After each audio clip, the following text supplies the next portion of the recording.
إن الحمد لله نحمده ونستعينه ونستغفره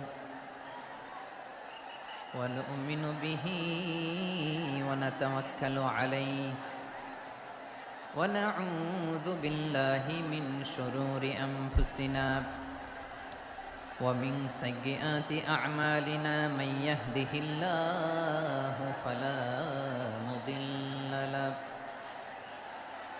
ومن يضلل فلا هادي له أي فلن تجد له وليا مرشدا ونشهد أن لا إله إلا شريك له هو الذي لا ضد له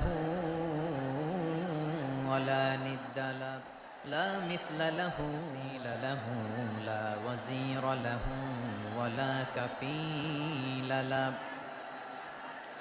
شبه له ولا شبيه له لا ولد له ولا والد له وهو الواحد الفرد الصمد لم يولد ولم يكن له كفوا أحد ونشهد أن سيدنا ونبينا وحبيبنا وبشيرنا ونذيرنا وطبيبنا وأرواحنا وحبيبنا ربنا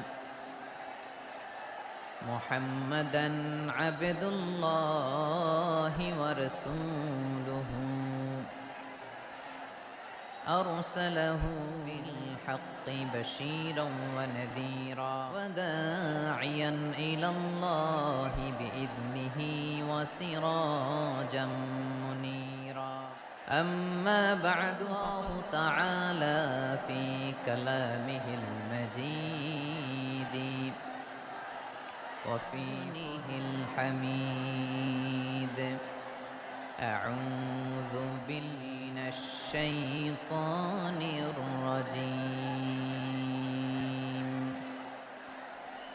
بسم الله الرحمن الرحيم ولقد كرمنا بني آدم هم في البر والبحر ورزقنا الطيبات وفضلناهم على ممن خلقنا تفضيلا إن ملائكته يصلون على النبي يا أيها الذين آمنوا صلوا عليه وسلموا تسليما اللهم صل وعلى آل محمد كما صليت على إبراهيم آل إبراهيم إنك حميد مجيد اللهم بارك على محمد وعلى آل محمد على إبراهيم وعلى آل إبراهيم إنك مجيد সকল প্রশংসার মালিককে সকল ক্ষমতার উৎসকে কেউ যেটা পারে না পারে কে কেউ যেটা দেখে না দেখে কে সে আল্লাহর দরবারে আমরা শুকর গুজার হচ্ছি আমরা সবাই পড়ছি কালিমাতুশ শুকর আলহামদুলিল্লাহ সবাই একসাথে গলা ছেড়ে দিয়ে আওয়াজ করে পড়ুন রব্বানা লাকাল হামদ হামদান কাসীরান মুবারাকান ফীহি ইয়া রাব্বি লাকাল হামদু কামা ইয়ানবাগি লিজালালি ওয়াজহিকা وعظيم سلطانك لك الحمد بالإيمان لك الحمد بالقرآن আল্লাহ রাব্বুল ইজ্জা ওয়াল জালালের দরবারে শুকরিয়া জ্ঞাপনের পাশাপাশি আমি আজকের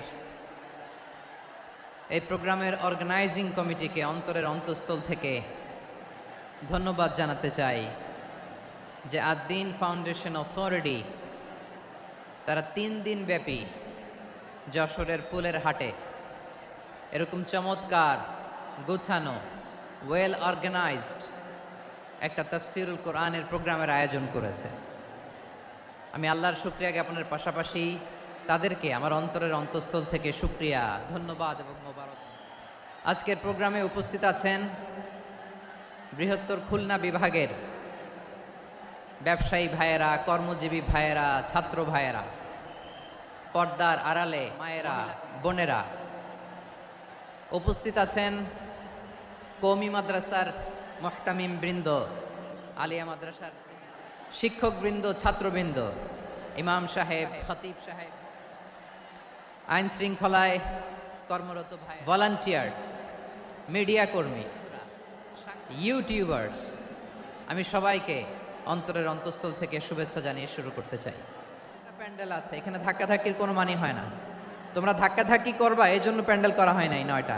বসো, কোনো কথা নেই, বসো। কানগুলো খরগোশের কানের মতো খাড়া করো, কোনো আওয়াজ নাই, আওয়াজ নাই, কোনো আওয়াজ নাই। এই যে প্রিয় ভাইয়েরা, আল্লাহর ওয়াস্তে চুপ করুন। যশোরের ভাইয়েরা চুপ করুন। আমি 10 থেকে 0 গুনবো, এরপরে যদি আওয়াজ হয় চলে যাব, আমি চলে যাব। কিন্তু আমি কিছু জিজ্ঞেস করলে উত্তর দেওয়ার সময় গলা ফাটায় আওয়াজ করতে হবে, ঠিক কিনা? বাস, এর বাইরে আর আওয়াজ নাই। 10 থেকে 0 গুনবো, হয় বসো, কোনো আওয়াজ হবে না। 10, 9, 8, 7, 6, 5, 4, 3, 2, 1, 0। প্রিয় ভাইয়েরা, আলোচনা হয়েছে 3 দিন ব্যাপী। দেশ বরেণ্য প্রথিত যশা ওলামায়ে হযরতের মুখে আপনারা অসংখ্য কথা শুনেছেন। আমলের জন্য এগুলোই যথেষ্ট, নতুন করে আমার বলার কিছুর দরকার নাই। নতুন করে উপস্থাপনের মতো বলার মতো আমার কাছে কিছু নাইও। যা বলার 1500 বছর আগে আল্লাহ তাআলা উম্মাকে বলে দিয়েছেন, ঠিক কিনা? এমন কিতাব দান করেছে যে কিতাবে ভুল নাই, যতই পড়ি ততই শেখা যায়। বিয়ন্ডলেস, বাউন্ডলেস, বটমলেস, কুল কিনারা নাই, কুল কিনারা বিহীন সাগর, পড়েন সুবহানাল্লাহ। গত 3 দিন ধরে স্কলাররা যে সমস্ত বিষয় কোরআন সুন্নাহর আলোকে আলোচনা করেছে, আমরা যেন সেগুলোর উপর আমল করতে পারি। আল্লাহ তৌফিক দান করুক, আমরা পড়ি আমিন। আসুন, এখানে আসার, বসার, এই প্রোগ্রামে অংশগ্রহণ করার উদ্দেশ্যকে, নিয়াতকে আমরা খালেস করে নেই। আজকে আমরা যা শুনবো, শিখবো, আমলের নিয়তে শুনবো, ঠিক কিনা বলেন? শেষ পর্যন্ত নীরবতা বজায় রাখবো। আমি উঠবো, আপনারা উঠবেন। এর আগে ওঠা যাবে না। স্কেজিউলে একটু চেঞ্জ এসেছে, এশার সালাত হয়নি। আমার আলোচনার পরপরই আজান হবে। এশার সালাতে আমরা জামাতে অংশগ্রহণ করে একসাথে বিদায় নেব ইনশাল্লাহ। বলেন, বিশৃঙ্খলা করলে আমার বুঝাতে, পয়েন্টগুলো শেয়ার করতে দেরি হবে। আর এই যে এরকম নীরব নিস্তব্ধ থাকলে সুবিধা হবে। আল্লাহর ওয়াস্তে বি স্মার্ট। জায়গা না হলে চলে যাবেন, আওয়াজ করবেন না। ভলান্টিয়াররাও আওয়াজ নয়, ইশারা ইঙ্গিতে। প্রিয় ভাইয়েরা, যে টপিকটি নিয়ে আমি আপনাদের সামনে আজকে কথা বলতে চাই, টপিকটি অনেক গুরুত্বপূর্ণ। টপিকটি হচ্ছে হিউম্যান রিসোর্স ডেভেলপমেন্ট, মানব সম্পদ উন্নয়ন। কারণ আল্লাহ তাআলা আমাদের যা দেখ আর না দেখ এটা দিছে। মানুষ আর মানুষ, 18 কোটি মানুষ, ঠিক কিনা? এই 18 কোটি জনসংখ্যার দেশে বসবাস করে আমরা খুশি না বেজার? খুশি হইতে হবে, বেজার হইেন না। জাপানের খবর জানেন? তাদের গ্রোথ রেট নিচের দিকে, উল্টো। জনসংখ্যা নাই, বাচ্চা নিলে, সন্তান নিলে গভর্নমেন্ট তাদের টাকা দেয়। আমাদেরকে আল্লাহ তাআলা দয়া করে, মায়া করে এই সম্পদটা দিয়েছেন। এই মানব সম্পদকে যেন আমরা কাজে লাগাই ইনশাআল্লাহ। পড়েন সবাই। হিউম্যান রিসোর্স ডেভেলপমেন্ট অনেক জনগুরুত্বপূর্ণ বিষয়, খুব সেনসিটিভ বিষয়, বুঝতে হবে। যশোরের স্মার্ট ছেলেরা, এই যে আমি যাদেরকে দেখতে পাচ্ছি, all are the Gen Z of Jessore. যারা জেন জি, ওরা স্মার্ট, ওরা ইশারা ইঙ্গিতে কাজ করে। এই যে পুরো গদি উল্টায় দিছে, ঠিক কিনা? 24-এর ছাত্র নাগরিক অভ্যুত্থান আমাদের দেখিয়ে দিচ্ছে কিভাবে চোখের ইশারায় গদি উল্টে দিতে হয়। তো এই জেনজিদের নিয়ে বসেছে, ওরা তো স্মার্ট, ওরা ডিস্টার্ব করবে না। মেহরবানি করে আমার সাথে কানেক্ট করো, 1 to 1, brain to brain, eye to eye contact করো আমার সাথে, তাকাও। কষ্ট হলো আমার দিকে তাকাও, আওয়াজ করা যাবে না, আমার দিকে তাকাও। প্রিয় ভাইরা, হিউম্যান রিসোর্স ডেভেলপমেন্টের ব্যাপারে কিছু কথা বলবো। এই যে আমাদের বিশাল জনসংখ্যা, এই জনসংখ্যাকে কি করে জনসম্পদে রূপান্তরিত করা যায়, এ ব্যাপারে কথা বলবো। আমি সূরাতু বনী ইসরাইলের 70 নম্বর আয়াত তেলাওয়াত করেছি। এই আয়াতের আলোকে কিছু কথা আমি আপনাদের সামনে বলবো। আল্লাহ তাআলা ইরশাদ করছেন, ওয়ালাকাদ কাররামনা বনী আদম ওয়া হামালনাহুম ফিল বাররি ওয়াল বাহরি ওয়া রাযাকনাহুম মিনাত তাইয়্যিবাত ওয়া ফাদ্দালনাহুম আলা কাসীরিম মিম্মান খালাকনা তাফদীলা। পড়েন আল্লাহু আকবার। রব্বুল আলামিন বলেন, ওয়ালাকাদ কাররামনা বনী আদম, আমি বনী আদমকে সম্মানিত করেছি, বনী আদমকে মর্যাদা দিয়েছি। ওয়া হামালনাহুম ফিল বাররি ওয়াল বাহর, বনী আদমকে জলে স্থলে, স্থলে এবং সমুদ্রে চলাচলের বাহন দিয়েছি। ওয়া রাযাকনাহুম মিনাত তাইয়্যিবাত, তাদেরকে পবিত্র রিজিকের বন্দোবস্ত করেছি। ওয়া ফাদ্দালনাহুম আলা কাসীরিম মিম্মান খালাকনা তাফদীলা, আর আমি আল্লাহ যাদেরকে সৃষ্টি করেছি তাদের মধ্য থেকে বনী আদমকে আমি শ্রেষ্ঠ বানিয়েছি। আমরা শ্রেষ্ঠ, আমরা আশরাফুল মাখলুকাত। আমরা কি? এই যে এমনি চিল্লাচিল্লি করে, জিজ্ঞেস করলে বলে না। আমরা আশরাফুল মাখলুকাত। আমরা কি? শ্রেষ্ঠ, সবার চেয়ে সেরা। আমাদের মতো করে আল্লাহ কাউকে বানায় নাই।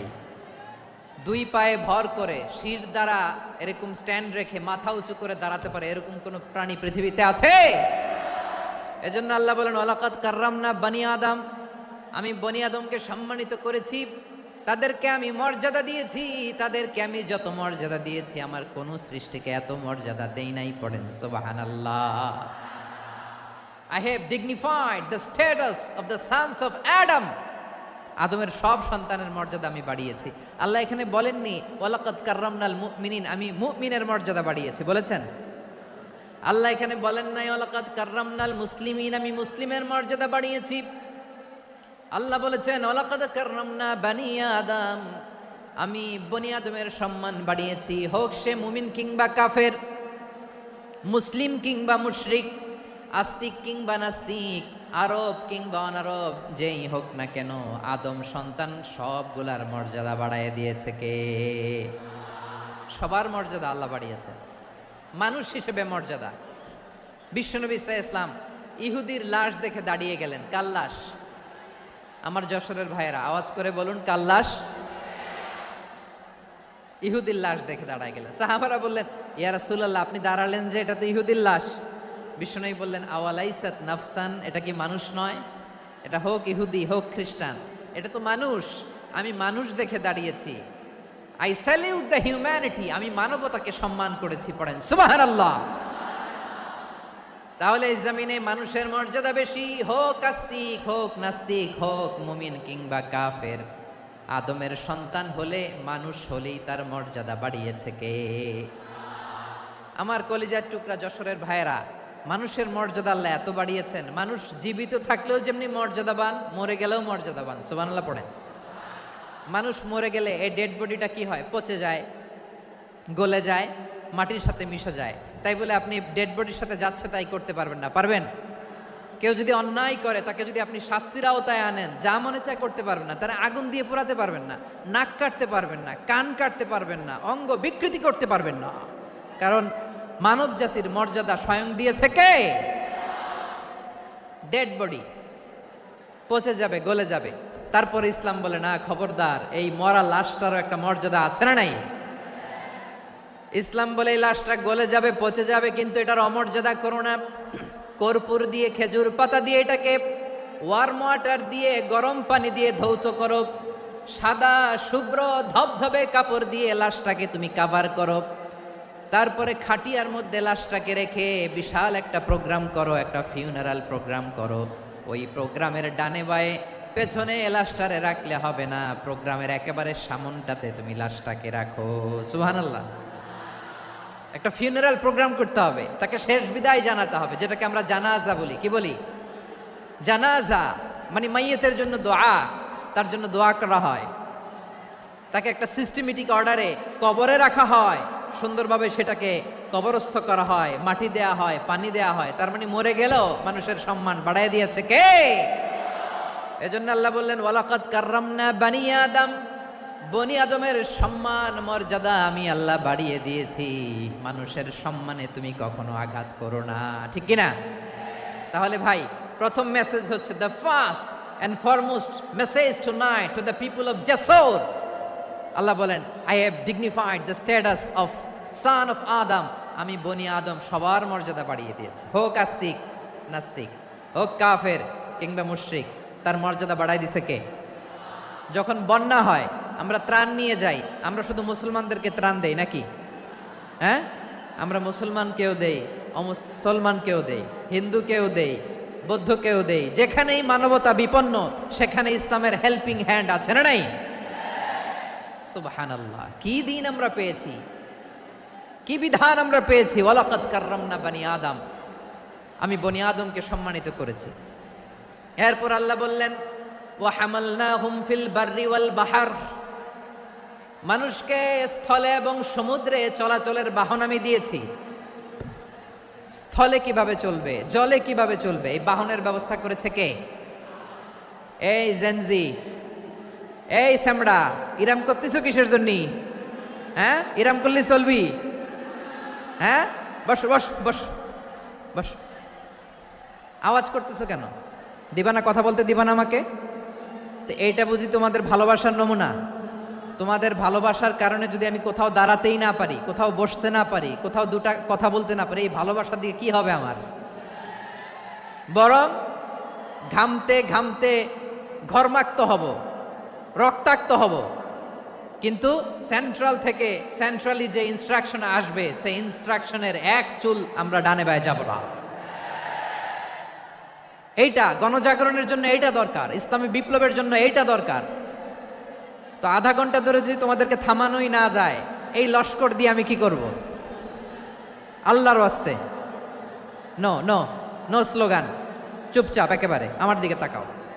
আল্লাহ বললেন ওয়া হামালনাহুম ফিল বাররি ওয়াল বাহর, জলে স্থলে আমি চলাচলের যানবাহনের ব্যবস্থা করেছি। আমরা স্থলে ঘোড়ার উপরে চড়ি, উটের উপরে চড়ি, গাড়ির উপরে চড়ি। এই যে গাড়ির ইঞ্জিন বানাইছি আমরা, এটার মেধা দিয়েছে কে? আবার সাগরের মধ্যে আমরা নৌযান, জলযান, বড় বড় জাহাজ দিয়ে এক মহাদেশ থেকে আরেক মহাদেশ যাই, এক দেশ থেকে মালামালগুলো আরেক দেশে পাঠাই। সাগরের ভেতরে নৌকাগুলোরে ধরে রাখলো কে? ওয়াল ফুলকিল্লাতি তাজরি ফিল বাহরি বিমা ইয়ানফাউন নাস। মানুষের উপকার আছে এরকম সরঞ্জামাদি নিয়ে সাগরের উপরে বিশাল বিশাল জলযানগুলো চলে, এগুলো ডুবে যায় না, কাত হয়ে যায় না, পড়ে যায় না। এগুলোকে স্থিতিস্থাপকতাকে ঠিক করে রাখলো কে? আপনারা জাহাজ দেখেছেন? জাহাজ, হ্যাঁ, বাড়ি চট্টগ্রাম হইলে দেখতে পারতেন। দেখছেন? বিশাল বিশাল জাহাজ, বিশাল জাহাজ মালামাল নিয়ে এক মহাদেশ থেকে আরেক মহাদেশে যায়। গত মাসে আমার জাপান সফর ছিল। এই যে বাংলাদেশে যে গাড়িগুলো চালান, বেশিরভাগ গাড়ি আসে কিন্তু জাপান থেকে। হাজার হাজার গাড়ি একটা জাহাজ বহন করতে পারে, হাজার হাজার গাড়ি।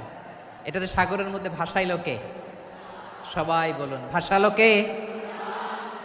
হাজার হাজার গাড়ি নিয়ে জাপানিজ গাড়িগুলো আমাদের চট্টগ্রামের এয়ারপোর্টের বন্দরে ভিড়ে। যুক্তরাষ্ট্রে আমি দেখেছি বিশাল বিশাল জাহাজ। আপনারা টাইটানিক জাহাজের নাম শুনেছেন? টাইটানিকেরও 8 গুণ 10 গুণ বড়। সুবহানাল্লাহ কইবেন না?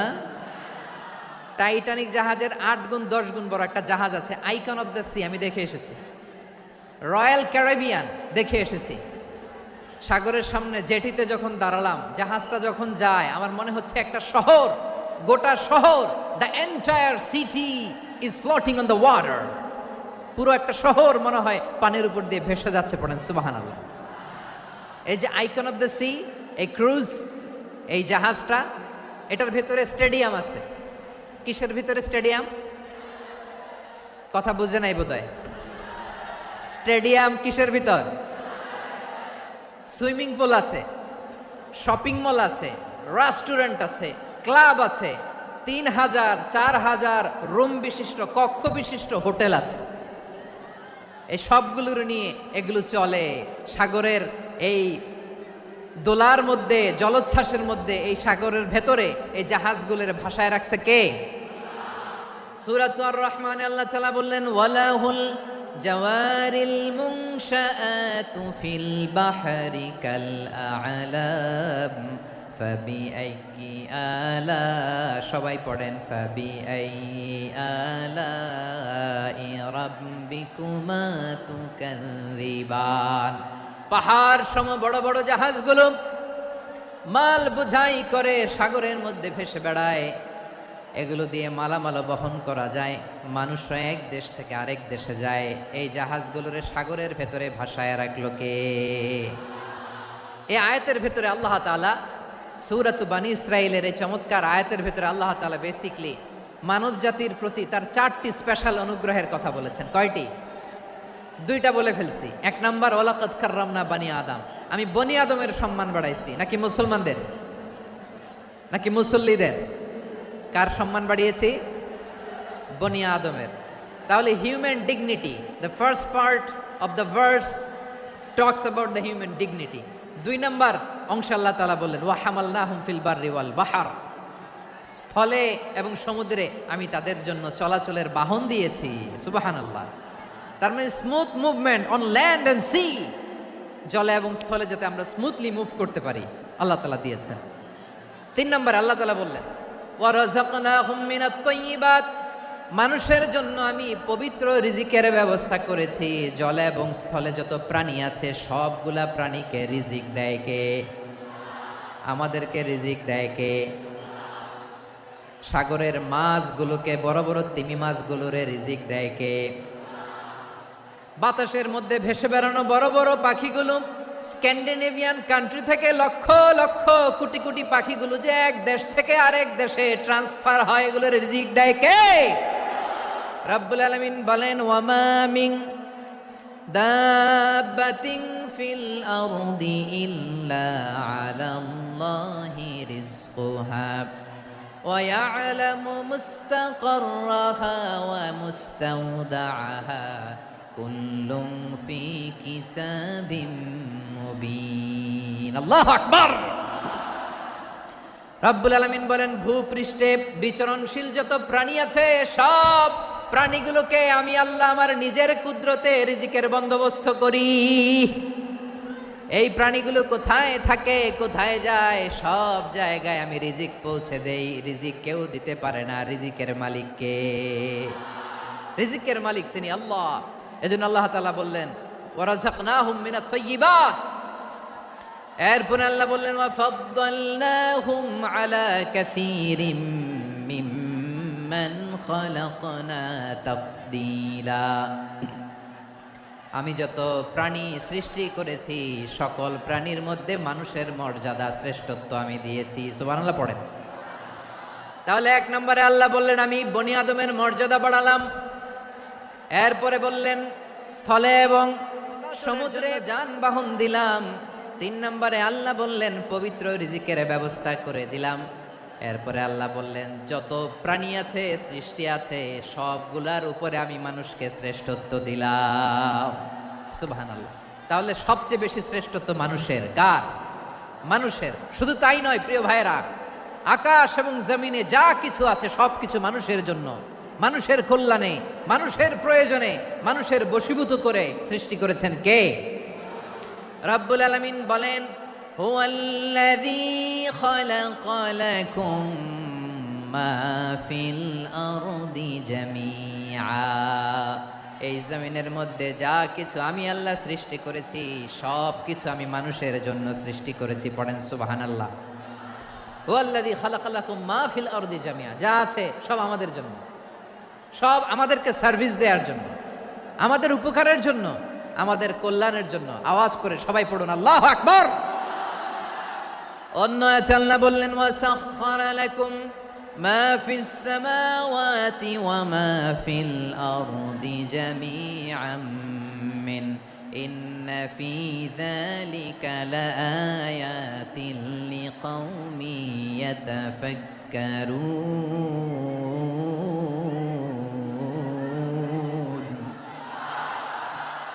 প্রথমে আয়াতে আল্লাহ বললেন জমিনে যা আছে সব তোমাদের কল্যাণে আমি সৃষ্টি করলাম।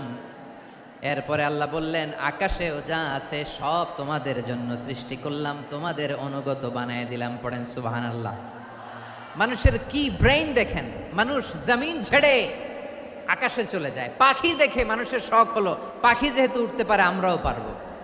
অরবিল রাইট, উইলবার রাইট, দুই ভাই মিলে আঁকাঝোঁকা করতে করতে করতে করতে প্লেন বানায় ফেললো। কোন সুবহানাল্লাহ। এখন পাখিও ওরে, আমরাও ওরি। এরপরেই মানুষের কৌতূহল থামে না এখানে, মানুষ চলে গিয়েছে চাঁদে। কোথায় গেছে? এখন কিন্তু চাঁদে জমি বিক্রি হয় জানেন। পৃথিবী নিয়ে মারামারি শেষ, রাশিয়া আমেরিকা এখন ধরছে চাঁদ আর মঙ্গল গ্রহ। এখন চাঁদে জমি বিক্রি হয়, মঙ্গলে জমি বিক্রি হয়। এই চাঁদ, মঙ্গল, বৃহস্পতি, শনি সব আল্লাহ তাআলা আমাদের জন্য বানিয়েছেন। সুবহানাল্লাহ পড়েন। মানুষ সাগরের উপরে চড়ে, শূন্যে ভেসে বেড়ায়, পাহাড় কেটে সুড়ঙ্গ বানায়, টানেল বানায়। মানুষ ব্রডব্যান্ডের লাইন নিয়ে যায় সাগরের ভেতর দিয়ে, এক দেশ থেকে আরেক দেশে, এক মহাদেশ থেকে আরেক মহাদেশে। সুবহানাল্লাহ পড়েন। তার মানে গোটা বিশ্বের সব কিছুর উপরে control, superiority over all creatures, সব কিছুর উপর কন্ট্রোল, মনিটরিং, নিয়ন্ত্রণ, এটা প্রতিষ্ঠা করে দিয়েছে কে? এজন্যই মানুষের শ্রেষ্ঠত্ব। ওয়ালাকাদ কাররামনা বানি আদম, আমি বনি আদমের সম্মান বাড়িয়েছি, মর্যাদা আমি বাড়িয়ে দিয়েছি এই কারণে, কারণ মানুষ সব কিছুর উপর নিয়ন্ত্রণ নিতে পারে। মানুষকে নিয়ে এই কোরআনের সব আলোচনা, মানুষকে নিয়ে এই কোরআনের সব। তাই কোরআনের কেন্দ্রীয় আলোচ্য বিষয় হচ্ছে মানুষ। কোরআনের কেন্দ্রীয় আলোচ্য বিষয় কি? যশোরের ভাইয়েরা বুঝে থাকলে সবাই বলবেন কোরআনের কেন্দ্রীয় আলোচ্য বিষয় কি? এই যে আমি মূল আলোচনায় যাচ্ছি এখন। কেন মানুষ কোরআনের কেন্দ্রীয় আলোচ্য বিষয়? যশোর আওয়াজ করে বলো, কোরআনের কেন্দ্রীয় আলোচ্য বিষয় কি? মানুষ। এই মানুষ কোরআনের কেন্দ্রীয় আলোচ্য বিষয়। মানুষকে আল্লাহ স্বাধীনতা দিয়েছেন। ফামান শাআ ফালইউমিন ওয়া মান শাআ ফালইয়াকফুর। চাইলে মুমিন হতে পারো, চাইলে কাফের হতে পারো, তোমার ইচ্ছা। তবে জেনে রাখো, মুমিন হলে পাবা জান্নাত, কাফির হলে পাবা জাহান্নাম। নাও দ্য ডিসিশন ইজ ইয়ার্স। সিদ্ধান্ত তোমার, জান্নাতে যাবা না জাহান্নামে যাবা। যশোরের ভাইয়েরা আওয়াজ করে বলুন, কই যেতে চান, জান্নাতে না জাহান্নামে? ডান দিকে না বাম দিকে? ডানপন্থী না বামপন্থী? চিল্লা চিল্লি না চুপচাপ? চুপচাপ কয়ে আবার চিল্লাচিল্লি শুরু করেছে। মাশাআল্লাহ, গুরুত্বপূর্ণ কথা বাকি আছে, আমাকে সহযোগিতা করতে হবে। মাশাআল্লাহ, এই তো ঠান্ডা হয়েছে। হ্যাঁ ঠিক আছে, ঠিক আছে, ঠিক আছে।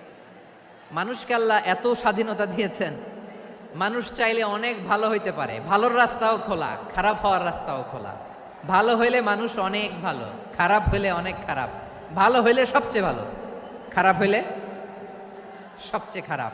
এজন্য সিদ্ধান্ত আপনাকে নিতে হবে। আল্লাহ তাআলা বলছেন, লাকাদ খালাকনাল ইনসানা ফি আহসানি তাকওয়িম সুম্মা রাদাদনাহু আসফালা সাফিলিন। আমি মানুষকে অনেক সুন্দর অবয়বে, সুন্দর আকৃতিতে সৃষ্টি করেছি। তার শুধু চেহারার ডিজাইনটাই সুন্দর নয়, তার ব্রেনটা বড্ড সুন্দর, তার মানসিকতা বড্ড সুন্দর, তার সৃজনশীলতা বড্ড সুন্দর। পড়েন সুবহানাল্লাহ। আমাদের চেহারা, অবয়ব, ডিজাইন যে সুন্দর তা না, আমাদের ব্রেনটা অনেক সফিস্টিকেটেড ব্রেন, অনেক সফিস্টিকেটেড। এই 1.5 কেজি ব্রেন ইউজ করে মানুষ গোটা বিশ্বে সভ্যতা বিনির্মাণ করেছে, ঠিক কিনা? এই ব্রেইন আল্লাহ তাআলা আমাকে দিয়েছে। এটারে কাজে লাগালে, আপনার সিক্স সেন্স কাজে লাগালে আপনি অনন্য মানুষ হয়ে উঠবেন, মহামানবে রূপান্তরিত হবেন। মানুষ হতে পারে, চাইলেই মহামানব হতে পারে। আবার যদি মানুষ চায় খারাপও হতে পারে। আল্লাহ বললেন শুধু ভালোই না, ভালো হতে চাইলে অনেক ভালো তুমি হতে পারো, আবার খারাপ হতে চাইলে অনেক। সুম্মা রাদাদনাহু আসফালা সাফিলিন।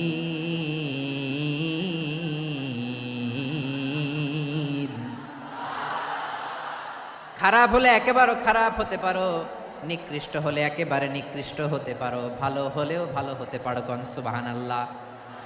এবার আওয়াজ করে বলুন, ভালো হতে চাই না খারাপ, শ্রেষ্ঠ না নিকৃষ্ট? মানুষ ভালো হলে মানুষ ফেরেশতার চেয়েও ভালো, মানুষ খারাপ হলে সে পশুর চেয়েও খারাপ। কথা ঠিক কিনা বলেন? ভালো হলে ফেরেশতার চেয়েও ভালো, খারাপ হলে পশুর চেয়েও নিকৃষ্ট। তার মানে শ্রেষ্ঠত্বে মানুষ, শ্রেষ্ঠত্বে ফেরেশতাকে হার মানায়, আর অধপতনে শ্রেষ্ঠত্বে ফেরেশতাকে ছাড়িয়ে যায়, আর অধপতনে পশুকেও হার মানায়।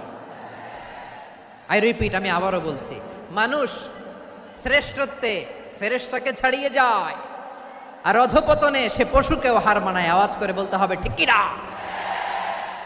এটার প্রমাণ কি? মানুষ শ্রেষ্ঠ হইলে যে ফেরেশতার চেয়েও সেরা, তার প্রমাণ কি? আল্লাহ তাআলা বলছেন, ওয়া ইয কুলনা লিল মালাইকাতি ইসজুদু লি আদম ফাসাজাদু ইল্লা ইবলিস আবা ওয়াস্তাকবারা ওয়া কানা মিনাল কাফিরিন। আল্লাহ বলেন, স্মরণ করো সে সময়ের কথা যখন আমি ফেরেশতাদেরকে বললাম, ও ফেরেশতারা আদমকে সেজদা দাও। সব ফেরেশতারা সম্মান সূচক সেজদা আদমকে দিল, তারা আদমের জন্য সেজদায় লুটিয়ে পড়লো, একজন ছাড়া, তার নাম ইবলিস। আওয়াজ করে বলেন তার নাম কি? সে অহংকার প্রদর্শন করলো, সে কাফের হয়ে গেল, বাকি সব ফেরেশতারা সেজদা দিল। সুবহানাল্লাহ। আবার আদম আলাইহিস সালামকে আল্লাহ জিজ্ঞেস করলেন, সব বলে দিল উত্তর, কিন্তু ফেরেশতাদেরকে একই প্রশ্ন জিজ্ঞেস করলেন, তারা উত্তর করতে পারে নাই। তার মানে এর মধ্য দিয়ে প্রমাণিত হয়, মানুষ ভালো হলে ফেরেশতার চেয়েও ভালো, ফেরেশতার চেয়েও মানুষের মর্যাদা বাড়িয়ে দিয়েছে কে? সব নূরের ফেরেশতা যখন মাটির আদমকে সেজদা দেয়, এটা প্রমাণ করে ফেরেশতার চেয়েও মানুষের মর্যাদা বাড়িয়ে দিয়েছে কে? তুমি মাটির আদমকে প্রথম সৃষ্টি করিয়া ঘোষণা করিয়া দিলে শ্রেষ্ঠ বলিয়া, তাই তো নূরের ফেরেশতা করে আদমকে সেজদা। ঠিক কিনা বলেন? তাই তো নূরের ফেরেশতা করে আদমকে সেজদা, সবার চেয়ে সম্মান দিলে মাটির আদমকে। আল্লাহু আল্লাহু তুমি জাল্লে জালালুহু, শেষ করা তো যায় না গে তোমার গুণগান। পড়েন না? পড়েন। আল্লাহু আল্লাহু তুমি জাল্লে জালালুহু, শেষ করা তো যায় না গে তোমার গুণগান। আল্লাহু আল্লাহু, আল্লাহু আকবার। আদমের মর্যাদা বেশি, মানুষের মর্যাদা বেশি, মানুষ শ্রেষ্ঠ, তার প্রমাণ নূরের ফেরেশতা মাটির আদমকে সেজদা করে। আওয়াজ করে বলেন ঠিক কিনা? তাহলে মানুষ ভালো হলে ফেরেশতার চেয়ে ভালো, আবার মানুষ যদি খারাপ হয় সে পশুর চেয়েও খারাপ, অধপতনে পশুত্বকে হার মানায়। তার প্রমাণ, তার প্রমাণ কি? তার প্রমাণ হচ্ছে, যশোরের ভাইরা দেখবেন পত্রিকায় নিউজ পেপারে মাঝে মাঝে এরকম দেখা যায়, এক মানুষ আরেক মানুষকে হত্যা করে 20 টুকরা করে বস্তার ভিতরে ভরেছে। আপনারা এই নিউজ পড়েন নাই না? দেখেন নাই? দেখছেন? মানুষ মানুষকে হত্যা করে কয় টুকরা? জোরে বলেন। এখানেই ক্ষান্ত হয় না, আবার কোথায় ভরছে? বস্তার ভেতরে। আচ্ছা, বুঝে থাকলে আওয়াজ করে বলেন, কোনদিন শুনছেন একটা হাতি আর একটা হাতিকে হত্যা করে 20 টুকরা করছে, এরপরে বস্তার ভিতরে ভরছে? হয়েছে? তাহলে দেখেন, মানুষ যদি খারাপ হয় সে পশুকেও হার মানায়। চিল্লায় বলো ঠিক কিনা? এমনও দুশ্চরিত্র মানুষ আছে যার নজর থেকে 6 মাসের ছোট্ট মেয়ে থেকে শুরু করে 80 বছরের বৃদ্ধারাও নিরাপদ নয়। পশুকেও হার মানে। মানুষ মানুষের ঘর জ্বালিয়ে পুড়ে মেসাকার করে দেয়, জনপদের পর জনপদ জ্বালায় দেয়, এরকম আছে না নাই? বোমা মেরে শহরগুলো উড়িয়ে দেয়। এই যে ইসরায়েল গাজার মধ্যে যে অ্যাটাক করেছে, এরা মসজিদ মানে নাই, এরা খ্রিস্টানদের চার্চ গির্জা মানে নাই, গির্জায় বম ফেলেছে। পৃথিবীর ইতিহাসে never happened in the history of the world that someone bomb on a hospital, on a ICU centre. এমন হাসপাতাল যেখানে আইসিইউর রোগীরা আছে, ওই হাসপাতালের উপরও ইসরায়েলি সৈনিকেরা বোমা মেরেছে। জোরে বলেন ঠিক কিনা? এরা মানুষ? আওয়াজ করে বলেন, এরা মানুষ না। প্রিয় ভাইয়েরা, চোখ কান নাক মুখ থাকলেই মানুষ না। যা সামনে দেখেন এগুলো সব মানুষ না, এগুলো জনসংখ্যা। এগুলো কি? সবাই বলুন, এগুলো কি? বাড়ছে জনসংখ্যা, কমছে মানুষ। বাড়ছে জনসংখ্যা, কমছে। এই দুনিয়া এখন তো আর সেই দুনিয়া নাই, মানুষ নামের মানুষ আছে দুনিয়া বোঝাই, সেই মানুষের ভিড়ে আমার আসল মানুষ নাই। ঠিক কিনা? আসল মানুষের বড্ড অভাব, আসল মানুষের বড্ড অভাব। আমার ভাইয়েরা, মানুষ খারাপ হলে পশুকেও হার মানায়। মানুষে মানুষে পার্থক্য আছে। নাক কান চোখ মুখ থাকলেই মানুষ নয়। বাড়ছে জনসংখ্যা, কমছে মানুষ। চিল্লায় বলো ঠিক কিনা? তাহলে আমরা বুঝলাম মানুষ ভালো হলে অনেক ভালো, খারাপ হলে অনেক খারাপ। ও আমার কলিজার টুকরা যশোরের ভাইয়েরা, আসুন না 3 দিন ব্যাপী এই তাফসিরুল কোরআনের ঐতিহাসিক প্রোগ্রাম থেকে আমরা সিদ্ধান্ত নেই, আমরা ভালো মানুষ হব নাকি খারাপ মানুষ হব। কলিজা থেকে, প্রাণ থেকে আওয়াজ করে সবাই বলুন, ভালো মানুষ নাকি খারাপ মানুষ? ভালো মানুষ হইতে হবে। ভালো মানুষ যারা জগৎটাকে এনলাইটেন করবে, যারা এনলাইটেন করবে, যারা সত্যের বীর সেনানী হয়ে দাঁড়াবে, যারা সত্যের পক্ষে কথা বলবে, যারা জালিমের মসনদকে ভেঙে খান খান করে দেবে। এরকম হওয়ার দরকার আছে না নাই? এরকম ভালো মানুষ আমরা হতে চাই কি চাই না? মানুষকে যত্ন নিলে মানুষ যে কত ভালো হয় আপনি কল্পনাও করতে পারবেন না।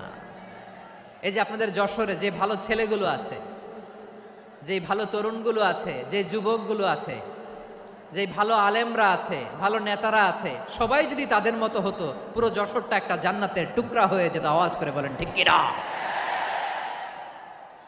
মানুষকে নার্চারিং করলে, মানুষকে পলিশ করলে, মানুষকে গ্রুমিং করলে, মানুষকে সঠিক তারবিয়া দিলে মানুষ অনন্য হয়ে ওঠে। প্রতিটি মানুষ অনন্য। আমি অনন্য, আপনি অনন্য, আমরা সবাই অনন্য। সুবহানাল্লাহ বলেন। মানুষকে আল্লাহ তাআলা দিয়েছেন অসীম ক্ষমতা, অসীম ক্ষমতা। সুবহানাল্লাহ। একটা মানুষ পারে না এমন কিছু নাই, একটা মানুষ পারে না এমন কিছু নাই। বিশ্বাস করতে হবে, মানুষ যা কল্পনা করতে পারে ওইটা মানুষ করে দেখাতে পারে। যশোরের ভাইয়ের, আই রিপিট, আমি আবারও বলছি, এই চিল্লাচিল্লি করলে আমার এই গুরুত্বপূর্ণ কথা তোমরা মিস করবা, মিস করবা। কপাল পড়া হয়েও না, আওয়াজ করে কপাল পড়া হবে না। আমার দিকে তাকাও। মানুষ, মানুষ যা কল্পনা করতে পারে সেটা মানুষ করে দেখাতে পারে। তুমি তোমার কল্পনার রাজ্যকে সাজাও, তোমাকে হারাতে পারে এমন কোন শক্তি আল্লাহর জমিনে নাই। তোমার কি শক্তি, কি সম্ভাবনা তুমি জানোই না মিয়া। তুমি এদিকে তাকাও কেন? তোমার রাস্তা তো ওই দূরে। তুমি কোথায় যাবে, আল্লাহ তোমার টেনে কোথায় নিয়ে যাবে তুমি কিছুই জানো না। Plan big, dream big. কল্পনার শক্তিকে বড় করো। মানুষ যা কল্পনা করতে পারে মানুষ তা করে দেখাতে পারে। মানুষের কাছে অসাধ্য কিছু নাই, মৃত্যু ছাড়া, এক্সেপ্ট ডেথ। মৃত্যু ছাড়া মানুষ সবকিছুকে জয় করতে পারে। মৃত্যু ছাড়া যে কোনো অসাধ্যকে সাধন করার ক্ষমতা মানুষকে দিয়ে দিয়েছে কে? হারার জন্য তোমার জন্মই হয় নাই, তোমার জন্ম হয়েছে জিতার জন্য, বিজয়ের জন্য তোমার জন্ম। মানুষের শুরুটাই হয় বিজয় দিয়ে। যশোর, আওয়াজ করে বলো, মানুষের শুরু হয় কি দিয়ে? আমরা যখন আমার পিতার পৃষ্ঠদেশে ছিলাম। পিতার পৃষ্ঠদেশ থেকে শুক্রাণু যখন মায়ের গর্ভদেশে যেয়ে পড়ে, কতটা শুক্রাণু ভ্রমণ শুরু করে জানো? 20 কোটি শুক্রাণু। একবার সিমেন আউট হলে সেখানে 20 কোটি শুক্রাণু থাকে, ভ্রমণ শুরু করে। ওই 20 কোটি শুক্রাণুর মধ্য থেকে তুমি আমি আজকে এক বিকশিত শুক্রাণু মানব রূপে পৃথিবীতে এসেছি। সুবহানাল্লাহ। ওই 20 কোটি শুক্রাণুর প্রতিযোগিতায় সবাইরে পেছনে ফেলে সেদিন আমি সফল হয়েছিলাম, সেদিন আমি বিজয়ী হয়েছিলাম। সেদিন আমি এত ছোট ছিলাম, মাইক্রোস্কোপ দিয়েও আমার অস্তিত্ব টের পাওয়া যায় না। আমি এত তুচ্ছ ছিলাম, নগণ্য ছিলাম। আমার কান ছিল না, আমার চোখ ছিল না, আমার হাত ছিল না, আমার জন্য রিকমেন্ডেশন করার মতো মামু ছিল না, খালা ছিল না, কেউ ছিল না। তারপরেও ওই প্রতিযোগিতায়, ওই কম্পিটিশনে যখন আমারে কেউ হারাতে পারে নাই, আল্লাহর জমিনেও আমারে কেউ হারাতে পারে না। হারার জন্য তোমার জন্মই হয় নাই, তুমি আসছই জিতার জন্য। সুবহানাল্লাহ। বিশ্বনবী বলেন, আন্নাসু মাআদিন কামাআদিনি যাহাবি ওয়াল ফিদ্দা খিয়ারুহুম ফিল জাহিলিয়াতি খিয়ারুহুম ফিল ইসলাম। Peoples are like mines of gold and silver. সোনার খনি, রূপার খনি, এর চেয়েও বড় খনি হচ্ছে এই মানব সম্পদের খনি। আওয়াজ করে বলেন আল্লাহু আকবার। আল্লাহ তাআলা এই সম্পদ আমাদেরকে দিয়েছে। বিশ্বনবী বলেন, মানুষ হচ্ছে খনির মতো। খিয়ারুহুম ফিল জাহিলিয়াতি খিয়ারুহুম ফিল ইসলাম। জাহিলি যুগে যারা সেরা, ইসলামেও তারা সেরা। ইদা ফাকুহু, যদি তারা বুঝবান হয় তাহলে তাদেরকে সেরা বানায় দিবে কে? তাহলে মানুষের চেয়ে সেরা কেউ হতে পারে? মানুষের চেয়ে অনন্য কেউ হতে পারে? মানুষকে কেউ হারাতে পারে? আওয়াজ করে বলো, তোমাকে কেউ হারাতে পারবে? এই সাহস জাগছে আজকের আলোচনা থেকে। আমি তুমি অনন্য, আমাকে তোমাকে হারায় দেওয়া এত সহজ না, ঠিক কিনা? একটা কথা জীবনের সাথে সেট করে নিতে হবে, আমি জিতি নয় শিখি, আমি কখনো হারি না। জীবনের সাথে সেট করে নাও, জেনজি অফ জেসর, আমি কখনো হারি না, আমি হয় জিতি নয় শিখি। চিল্লায় বলো ঠিক কিনা? আমি কখনো হারি না, আমার হারানো এত সোজা না। কি সাহস জাগছে? বুকে সাহস জাগছে? তাকবীর পড়ো, লিল্লাহে তাকবীর। তাহলে বিশ্বনবী বললেন, নাসু মাআদিন, মানুষ হচ্ছে খনি। এই ধাক্কা ধাক্কি আমি জানি এগুলো ভালোবাসার ধাক্কা ধাক্কি, এজন্য আমি সহ্য করে নেই। এগুলো যে ভালোবাসার ধাক্কা ধাক্কি এটা আমরা বুঝি। পৃথিবীর কোনো আইন, সিকিউরিটি, প্রটোকল দিয়ে এটারে মানানো যাবে না, কারণ এটা তো ভালোবাসা, লাভ। লাভ কোনো আইন কানুন দিয়ে বাধা যায় না, মানানো যায় না, ঠিক কিনা বলো?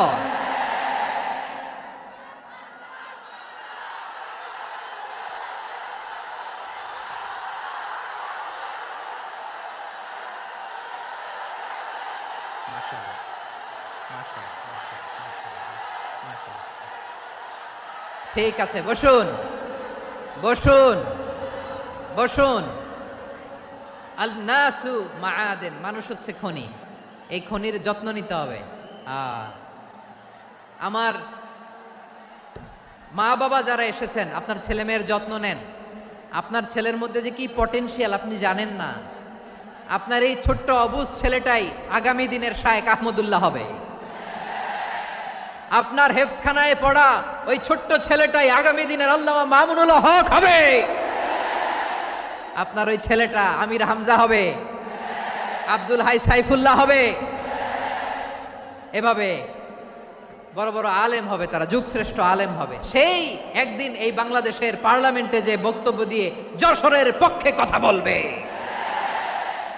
আপনি জানেন না, কাউকে ছোট করবেন না আপনি।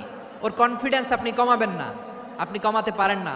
প্যান্ডেলে আমার যে মা বোনেরা আছেন, ছেলে মেয়েদেরকে কখনো ছোট করে কথা বলবেন না। ও যে কোথায় যাবে আপনি জানেন না। আপনি মা হয়ে তাকে সাহস দিবেন, তার কল্পনার জগৎটাকে সাজাতে তাকে উৎসাহিত করবেন, ঠিক কিনা বলেন? আর আমার প্যান্ডেলের আমার প্রিয় শ্রদ্ধাশীলা মায়েরা বোনেরা, আপনারা তো আরো দামি সম্পদ। বিশ্বনবী বলেন, আর দুনিয়া কুল্লুহা মাতা। আল্লাহ আল্লাহ আল্লাহ। বিশ্বনবীর কথার ওজন দেখেন, আর দুনিয়া কুল্লুহা মাতা ওয়া খায়রু মাতা'আদ দুনিয়া আল মারআতুস সালিহা। বিশ্বনবী বলেন, দুনিয়ায় যা দেখো সব আল্লাহর দেওয়া অ্যাসেট, মানে সম্পদ। আর এত অ্যাসেটের ভিড়ে সবচাইতে শ্রেষ্ঠ সম্পদ হচ্ছে নেককার নারী। সুবহানাল্লাহ। ভাইয়েরা বোনের সাথে খারাপ আচরণ করো না, সন্তান মায়ের সাথে খারাপ আচরণ করো না। আমাদের মায়েরা আমাদের asset, they are our priceless asset. কারণ এই মায়েদের পেটে এসেছে আল্লাহর ওলিরা, এই মায়েদের পেটে এসেছে খান জাহান আলী, এই মায়ের পেটে এসেছে শাহজালাল ইয়ামানি, এই মায়ের পেটে এসেছে আল্লাহর সব নবীরা। নাকি নবীরা আকাশ থেকে ধপ করে জমিনে নেমে আসছে? মায়ের পেটে আসছে। এই মায়ের পেটগুলো খনি। আমার সম্মানিতা মায়েরা বোনেরা, নিজেকে ইসলাম দিয়ে সাজান, নিজেকে ইসলাম দিয়ে সাজান, নিজেকে পবিত্র রাখুন, নিজের আব্রু ইমান ইজ্জতের হেফাজত করুন, কোরআন পড়ুন, সুন্নাহ পড়ুন। আপনি জানেন না আপনার গর্ভে কে আসছে, কোন ক্ষণজন্মা পুরুষকে আল্লাহ তাআলা আপনার গর্ভে পাঠাবে আপনি জানেন না। মায়েরা নিজেদেরকে পবিত্র রাখুন, ইসলাম চর্চা করুন, কোরআন চর্চা করুন, নৈতিকতা দিয়ে নিজেকে সাজান। যশোরের জেনজি, নিজেদেরকে প্রস্তুত রাখো আগামীর বাংলাদেশের জন্য। নৈতিকতা, মোরালিটি, ভ্যালিউজ দিয়ে নিজেকে সাজাও, ইসলাম দিয়ে নিজেকে সাজাও। কারণ আগামীর বাংলাদেশ ইসলামের বাংলাদেশ। বাংলাদেশের আসল পরিচয় ইসলাম। বাংলাদেশের আসল পরিচয় কি? সবাই বলে না। বাংলাদেশের আসল পরিচয় কি? এই ইসলাম নিয়ে আমরা সংসদ ভবন সাজাবো, রাজি আছি না নাই? শেকড় ভুলে যাওয়া যাবে না। আমরা ধাপে ধাপে শারিয়া আইনের দিকে যাব ইনশাআল্লাহ, কিন্তু জঙ্গিবাদ দিয়ে নয়, কট্টরপন্থা দিয়ে নয়।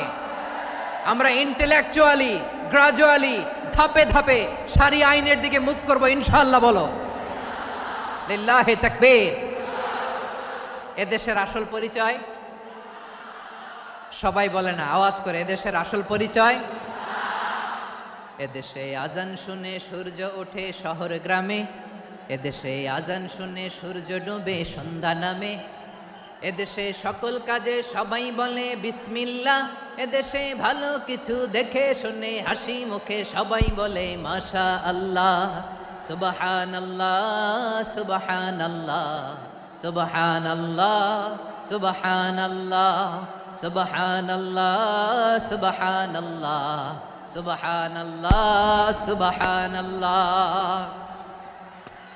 ও নবীন তরুণ, তোমার কিসের এত ভয়? জেনে রেখো বাংলাদেশের আসল পরিচয়। বাংলাদেশের আসল পরিচয় ইসলাম। আওয়াজ তুলে বলো, আসল পরিচয় কি? এদেশে পরস্পরে দেখা হলে দেয় সালাম, এদেশে আমজনতার হৃদয় জুড়ে পাক্কালাম। ঠিক কি না? এদেশে বিপদ এলে সর্বজনে সর্বক্ষণে দোয়া পড়ে ইন্না লিল্লাহ, সুবহানাল্লাহ, সুবহানাল্লাহ, সুবহানাল্লাহ, সুবহানাল্লাহ। এদেশে আজান শুনে সূর্য ওঠে শহর গ্রামে, এদেশে আজান শুনে সূর্য ডুবে সন্ধ্যা নামে, এদেশে সকল কাজে সবাই বলে বিসমিল্লাহ, এদেশে ভালো কিছু দেখে শুনে হাসি মুখে সবাই বলে মাশা আল্লাহ। সুবহানাল্লাহ, আওয়াজ করে সুবহানাল্লাহ, সুবহানাল্লাহ, সুবহানাল্লাহ, সুবহানাল্লাহ। সবাই একসাথে সুবহানাল্লাহ, সুবহানাল্লাহ, সুবহানাল্লাহ, সুবহানাল্লাহ। এদেশের আসল পরিচয় কি? আওয়াজ করে বলতে ভয় লাগে। এদেশের আসল পরিচয় কি? ইসলাম দিয়ে আমাদের সংসদ ভবন চলুক, আমরা চাই কি চাই না? বঙ্গভবনে লা ইলাহা ইল্লাল্লাহর পতাকা উড়ুক, আমরা চাই কি চাই না? প্রতিটি জেলা অফিসে, ডিসি অফিসে লা ইলাহার পতাকা ঝুলুক, আমরা চাই কি চাই না? কারা কারা চাই হাত তুলে আল্লাহরে দেখায়।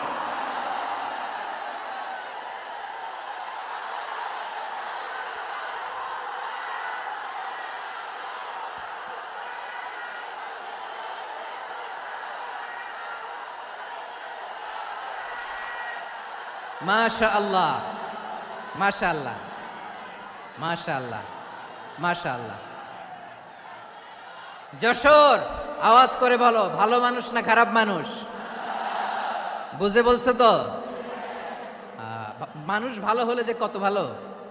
এই মানুষকে যত্ন নিলে, মানুষকে মানুষ বানালে যে সে কি হতে পারে শুনবা?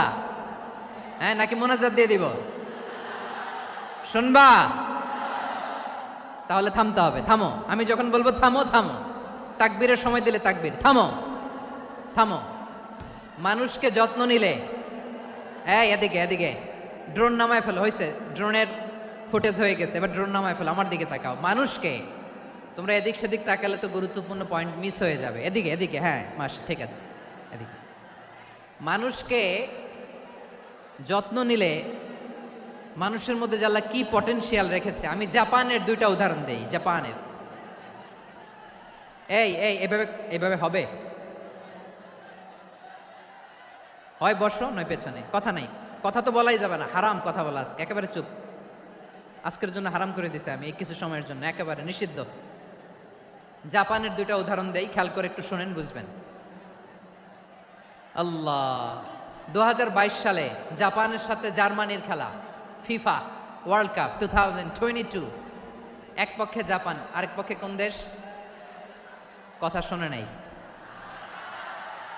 এক পক্ষে কোন দেশ? আরেক পক্ষে? সবাই এক পক্ষে, আরেক পক্ষে। ওই খেলায় জিতেছিল জাপান, জিতেছিল 22 সালের এই ফিফা ওয়ার্ল্ড কাপে। জাপান ফুটবল খেলায় জিতে, as a part of their celebration তারা খেলার পরে পুরো স্টেডিয়ামটারে ক্লিন করে। The fan base of Japan, লক্ষ লক্ষ মানুষ খেলা দেখতে যায়, তো এত ডাস্টবিনও তো নাই। তো যারা ডাস্টবিনে জায়গা পায় নাই, তারা এই যে চকলেটের প্যাকেট, পানির বোতল, চিপসের প্যাকেট তারা এদিকে সেদিকে রেখে দিয়েছে। জাপানের ভক্তরা, জাপানের ফলোয়াররা, as a part of their celebration তারা খেলার পরে পুরো স্টেডিয়ামের সব ময়লা আবর্জনা ক্লিন করে তারপরে বিদায় নিয়েছে। তাদেরকে কি ক্লিন করার দায়িত্ব দেওয়া হয়েছিল? এই যশোর, জাপানের যে ছেলেরা খেলা দেখতে গেছিল ওদেরকে কি ক্লিন করার দায়িত্ব দিছিল? তারা কি স্টেডিয়ামের পরিচ্ছন্নতা কর্মী? তাদের আকল, তাদের সিক্স সেন্স তাদেরকে বলেছে। ছোটবেলা থেকে জাপান গভর্নমেন্ট ওদেরকে এত পরিচ্ছন্নতা শেখায়, ক্লিনলিনেস অ্যাওয়ারনেস ক্যাম্পেইন করায়। ক্লাসে আমি দেখেছি, ক্লাসে নিজের বেঞ্চ নিজে মুছে, ক্লাসের মাঝখানে একটা সময় দেয়, নিজের টেবিল নিজে মুছে, নিজের ক্লাসরুমটা নিজে পরিষ্কার করে। রাস্তাঘাটে একটা ধুলা নাই, ময়লা নাই, একটা টিস্যু নাই। খেলার পরে গোটা বিশ্বকে তাক লাগিয়ে দিয়েছে। জাপানের ফ্যানরা সবার রেখে যাওয়া গার্বেজ, টিস্যু, বোতল পরিষ্কার করে তারপরে স্টেডিয়াম থেকে বিদায় নিয়েছে। আমরা কেন এমন হইতে পারলাম না? আমরা কেন এমন হইতে পারলাম না? জাপানের যারা এগুলো করছে ওদের 3টা করে চোখ না? চোখ তো 3টা, জাপানো লাগো। জাপানো লাগো হাত তো 4টা, কান তো 6টা। হ্যাঁ, নাকি আমার মতো 2 হাত 2 কানওয়ালা মানুষ? চোখে দেখলে ওটা মানুষ না। চিন্তা করছেন? তার মানে জাপানিজদেরকে যে গ্রুমিং করে শিখানোর মাধ্যমে পরিচ্ছন্ন বানানো গেছে। ওরা যেমনি মানুষ, আমরাও মানুষ। আমাদের সন্তানদেরকে শেখালে তারাও পারবে। পারবে কিনা? 2 নম্বর উদাহরণ বলি। চট্টগ্রাম ফেনীতে যারা গিয়েছেন, মেঘনা গুমতি ব্রিজ প্রকল্প নাম শুনছেন? মেঘনা একটা ব্রিজ পার হওয়া লাগে। এই মেঘনা গুমতি, এখানে 3টা ব্রিজ, কাশপুর সহ এই 3টা ব্রিজের নির্মাণ কাজ, রেনোভেশনের কাজ দেয়া হয়েছিল জাপানের একটা কোম্পানিকে। কাকে? জাপানের কোম্পানি। নির্মাণ শেষে 738 কোটি টাকা বেঁচে গেছিল, এটা গভর্নমেন্টের হাতে দিয়ে তারা বিদায় নিয়েছে। কত টাকা? 738 কোটি টাকা। যত প্রাক্কলিত ব্যয় নির্ধারণ করা হয়েছে সব টাকা সরকার, তৎকালীন সরকার 2019-এর সরকার, কারা ছিল তো জানেন? এই 2019-এর সরকার তাদেরকে দিয়েছে। তারা রিনোভেশন নির্মাণ শেষে 738 কোটি টাকা অতিরিক্ত বেঁচে গেছিল, এটা আবার গভর্নমেন্টের হাতে বুঝাই দিয়ে তারা বিদায় নিচ্ছে। আমরা কেন এমন হইতে পারলাম না? জাপানের ওরাও মানুষ, আমরাও মানুষ। তার মানে মানুষে মানুষে পার্থক্য আছে না নাই? আচ্ছা, জাপানের 2টা উদাহরণ দিলাম, এবার আমার দেশের 2টা উদাহরণ দিব না?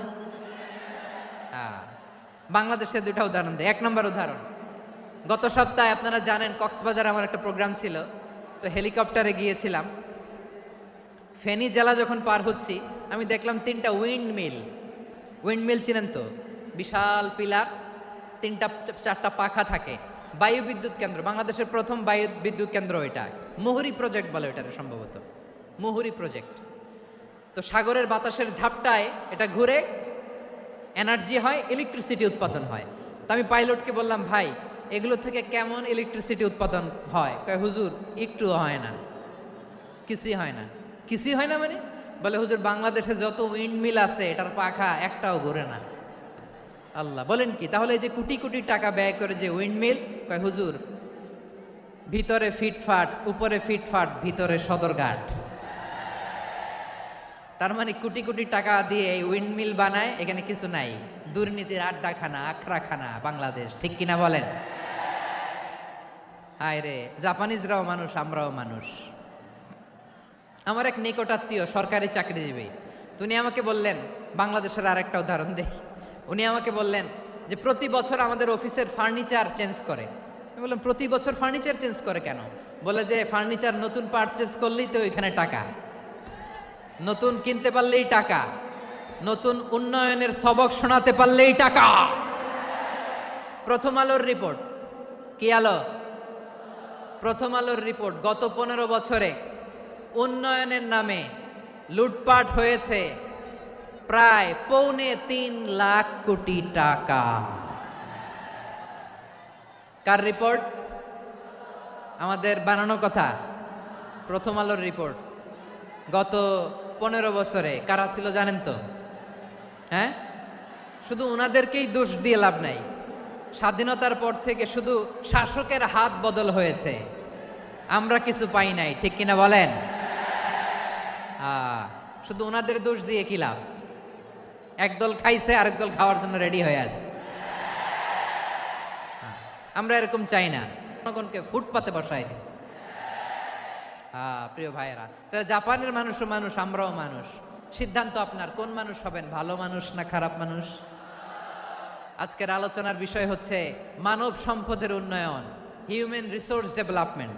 It's a process to increase the capacity of knowledge, skill, capacity of the people of a country. একটা দেশের মানুষের জ্ঞান, তাদের দক্ষতা কি করে বাড়ানো যায়, বাড়িয়ে দেশের উন্নয়ন করানো যায়, এটাই হচ্ছে মূল কথা।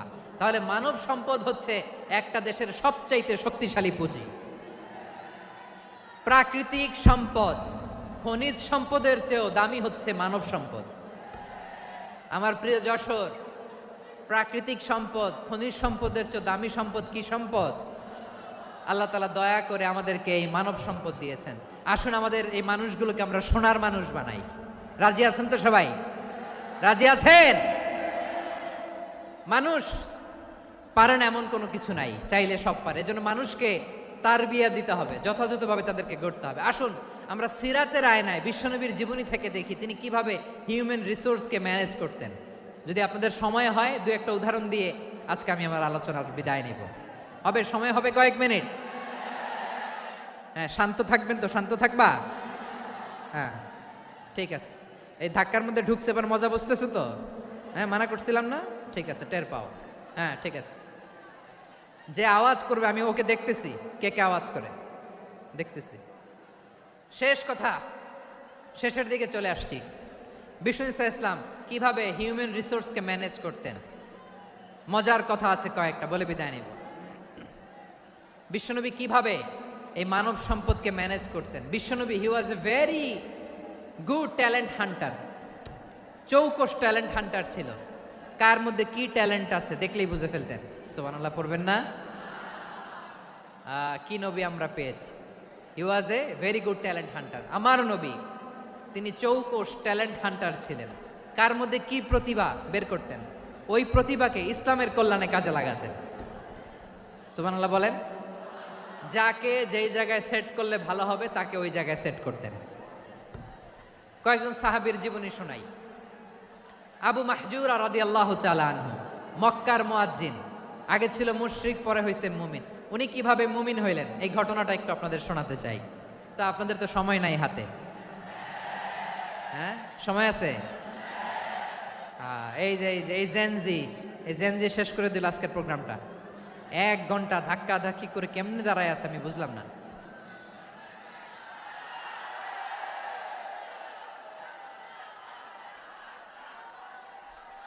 না না, তাকবির না, তাকবির না, চুপ করতে হবে। What I need you stop, just shut up, চুপ। হ্যাঁ ঠিক আছে, এভাবে। আবু মাহজুরা রাদিয়াল্লাহু তাআলা আনহু কিভাবে মুসলিম হলেন আওয়াজ করে শুনেন। হুনাইনের যুদ্ধ, 8ম হিজরি, বিষ্ণু ঈসা ইসলাম হুনাইনের যুদ্ধ শেষে ফিরতেছেন। পথিমধ্যে বেলাল রাদিয়াল্লাহু তাআলা আনহু, এই যে আবার কথা, আই রে আল্লাহ রে, এখানে ধাক্কা ধাক্কি কেন? চলে যাও, পেছনে যাও, যাও পেছনে যাও। কি আজীব তামাশা, যেখানে যায় এখানে ধাক্কা ধাক্কি, মারামারি, গায়ের উপরে কাঁধের উপরে শাউটিং। অনেক গুরুত্বপূর্ণ কথা পয়েন্ট করে নিয়ে আসে যে বলবো, এই শাউট করার কারণে প্রোগ্রামটাই নষ্ট করে দেয়। আসছে আমার ভালোবাসা দেখাইতে, প্রোগ্রামটাই শেষ করে দিয়ে চলে যায়। স্টপ, আবার কথা বল, স্টপ। হুনাইনের যুদ্ধে 8ম হিজরি, কত হিজরি?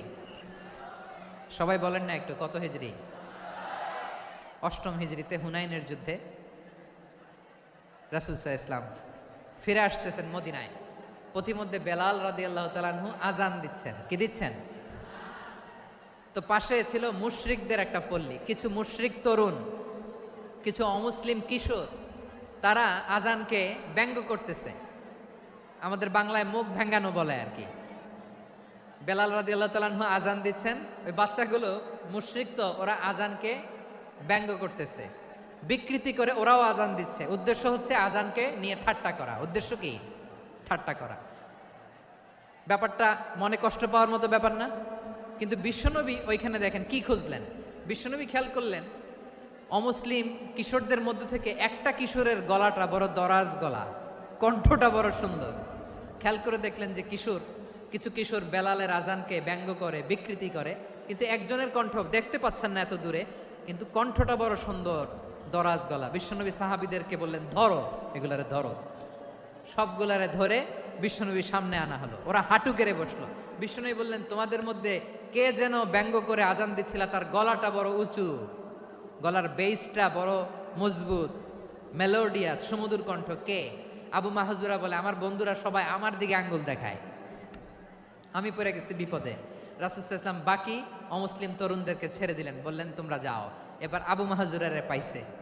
আবু মাহজুরার চুলের মধ্যে হাত দিলেন বিশ্বনবী, মাথায় হাত দিয়ে বললেন, এবার আজান দাও দেখি।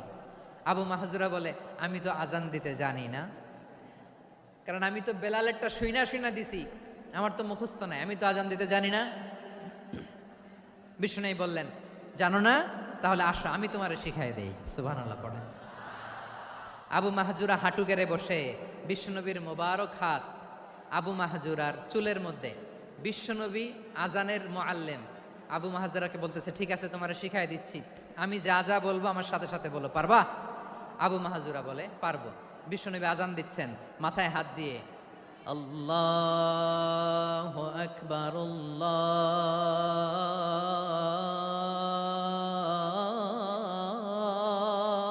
আকবার। আবু মাহজুরা এই বাক্যটা পড়লেন। বিশ্বনবী দ্বিতীয় বাক্য পড়তে আরম্ভ করলেন, আল্লাহু আকবার,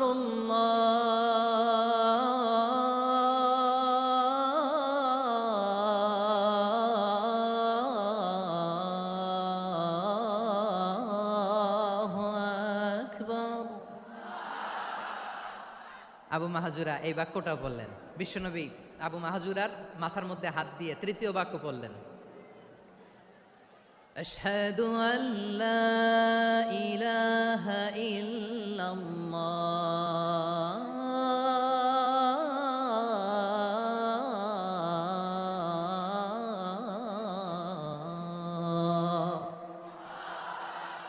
আবু মাহজুরা তৃতীয় বাক্য পড়লেন। বিশ্বনবী একটা বাক্য পরে আবু মাহজুরা পরে, বিশ্বনবী পরে আবু মাহজুরা পরে। আবু মাহজুরা কিন্তু অমুসলিম, মুশরিক।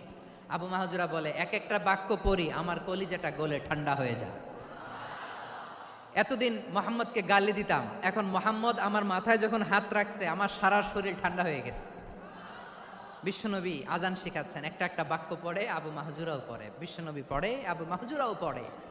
পুরো বাক্যগুলো যখন শেষ, আজান শেষ, আবু মাহজুরাও যখন পুরো আজান পড়লেন, আবু মাহজুরা বললেন, এতদিন মোহাম্মদের চেহারা দেখলে আমার ঘৃণা লাগতো, আজ থেকে মোহাম্মদের চেহারার চেয়ে প্রিয় চেহারা আমার কাছে নাই। আবু মাহজুরা বললেন, ও মুহাম্মদ, আজানের বাক্য তো আপনি আমারে শেখালেন, এখানেই শেষ করবেন না, আপনি আমারে পড়ায় দেন, লা ইলাহা ইল্লাল্লাহু মুহাম্মাদুর রাসূলুল্লাহ সাল্লাল্লাহু আলাইহি ওয়াসাল্লাম। বিশ্বনবীর সাথে দাঁড়িয়ে উনি শাহাদা পড়ে মুসলমান হয়ে গেলেন। এবার আবু মাহজুরা বলে, ইয়া রাসূলুল্লাহ, ইয়া হাবিবাল্লাহ, আমি মুমিন হয়েছি, মুসলমান হয়েছি, আপনার কাছ থেকে আজান শিখার সৌভাগ্য আমি লাভ করেছি নবী। আমার কণ্ঠের বড় তারিফ করেছেন, আপনি আমার আজানকে আপনি পছন্দ করেছেন। একটা জিনিস আপনার কাছে চাই, আপনি আমাকে মক্কার মসজিদুল হারামের মুয়াজ্জিন হিসেবে অ্যাপয়েন্ট করে দে। বিষ্ণু ইসা ইসলাম বললেন, যাও আবু মাহজুরা, আমি তোমাকে পৃথিবীর শ্রেষ্ঠতম মসজিদ মক্কার মসজিদুল হারামের মুয়াজ্জিন হিসেবে অ্যাপয়েন্ট করে দিলাম। দেখছেন কিভাবে ট্যালেন্ট হান্টিং করতে হয়, কিভাবে হিউম্যান রিসোর্স মানব সম্পদকে ব্যবহার করতে হয়। আসছিল আজানকে ভেঙাইতে, আসছিল কেন? আজানকে ব্যঙ্গ করার জন্য, বিকৃত করার জন্য। আজানকে বিকৃত করতে যে ইসলামের সবচেয়ে শ্রেষ্ঠ মসজিদের মুয়াজ্জিন হয়ে গেল। পড়েন সুবহানাল্লাহ। হযরত আবু মাহজুরা রাদিয়াল্লাহু তাআলা আনহু ওনার এই সুললিত কণ্ঠ ব্যবহার করে মসজিদুল হারামে এত সুন্দর করে আল্লাহু আকবার বলে আজান দিতেন, মানুষগুলোর, মুসল্লিগুলোর, মক্কাবাসীর হৃদয়কে তিনি বিগলিত করে দিতেন। মানুষের হৃদয় খানি শেষ না আমার যশোরের ভাইয়েরা। বিশ্বনবী যখন সাইয়েদনা আবু মাহজুরা রাদিয়াল্লাহু তাআলা আনহুকে আজান শেখাচ্ছিলেন, বলেন তো বিশ্বনবীর হাতটা কোথায় ছিল? আবু মাহজুরার মাথার সামনে, এই চুলের উপরে ছিল। আবু মাহজুরা ওই স্মৃতিটাকে ধারণ করবার জন্য, ওই স্মৃতিকে বহন করার জন্য বিশ্বনবীর মোবারক হাত আবু মাহজুরার কপালের চুলের যেই জায়গায় লেগেছে, মৃত্যুর আগের দিন পর্যন্ত আবু মাহজুরা মাথার ওই চুলে কোনোদিন ছুরি আর কামার লাগায় নাই, সেখানে কেচি লাগায় নাই, চুলের মধ্যে খুর লাগায় নাই।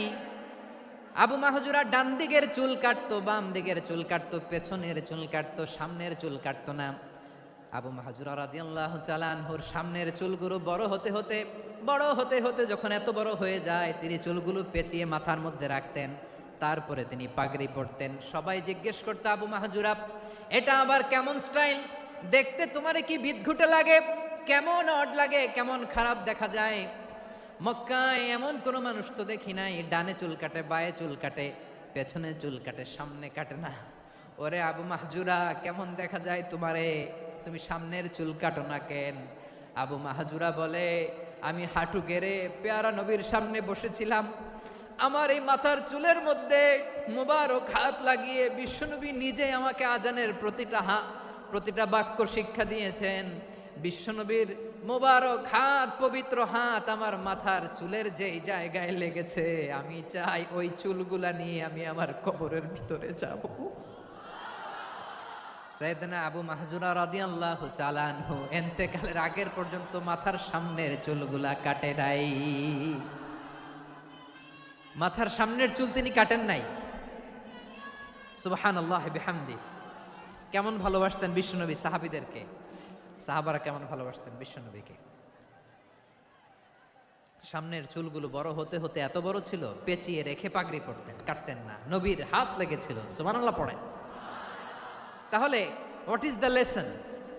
মোরাল অফ দ্য স্টোরি কি? মোরাল অফ দ্য স্টোরি হচ্ছে, আসছিল আজানকে ব্যঙ্গ করার জন্য, বিকৃত করার জন্য, হয়ে গেল মসজিদুল হারামের মুয়াজ্জিন।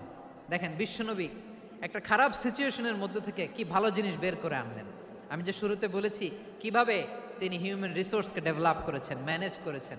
তিনি যে চৌকুশ ট্যালেন্ট হান্টার ছিল, দেখেন সবার মধ্যে থেকে এর বাছাই করে মুয়াজ্জিন বানাই দিয়েছেন। সুবহানাল্লাহ পড়েন। তার মানে এই না সবাইরে ধরে ধরে উনি মুয়াজ্জিন বানাইছেন, যার যেই ট্যালেন্ট আছে তাকে ওই কাজে অ্যাসাইন করেছেন।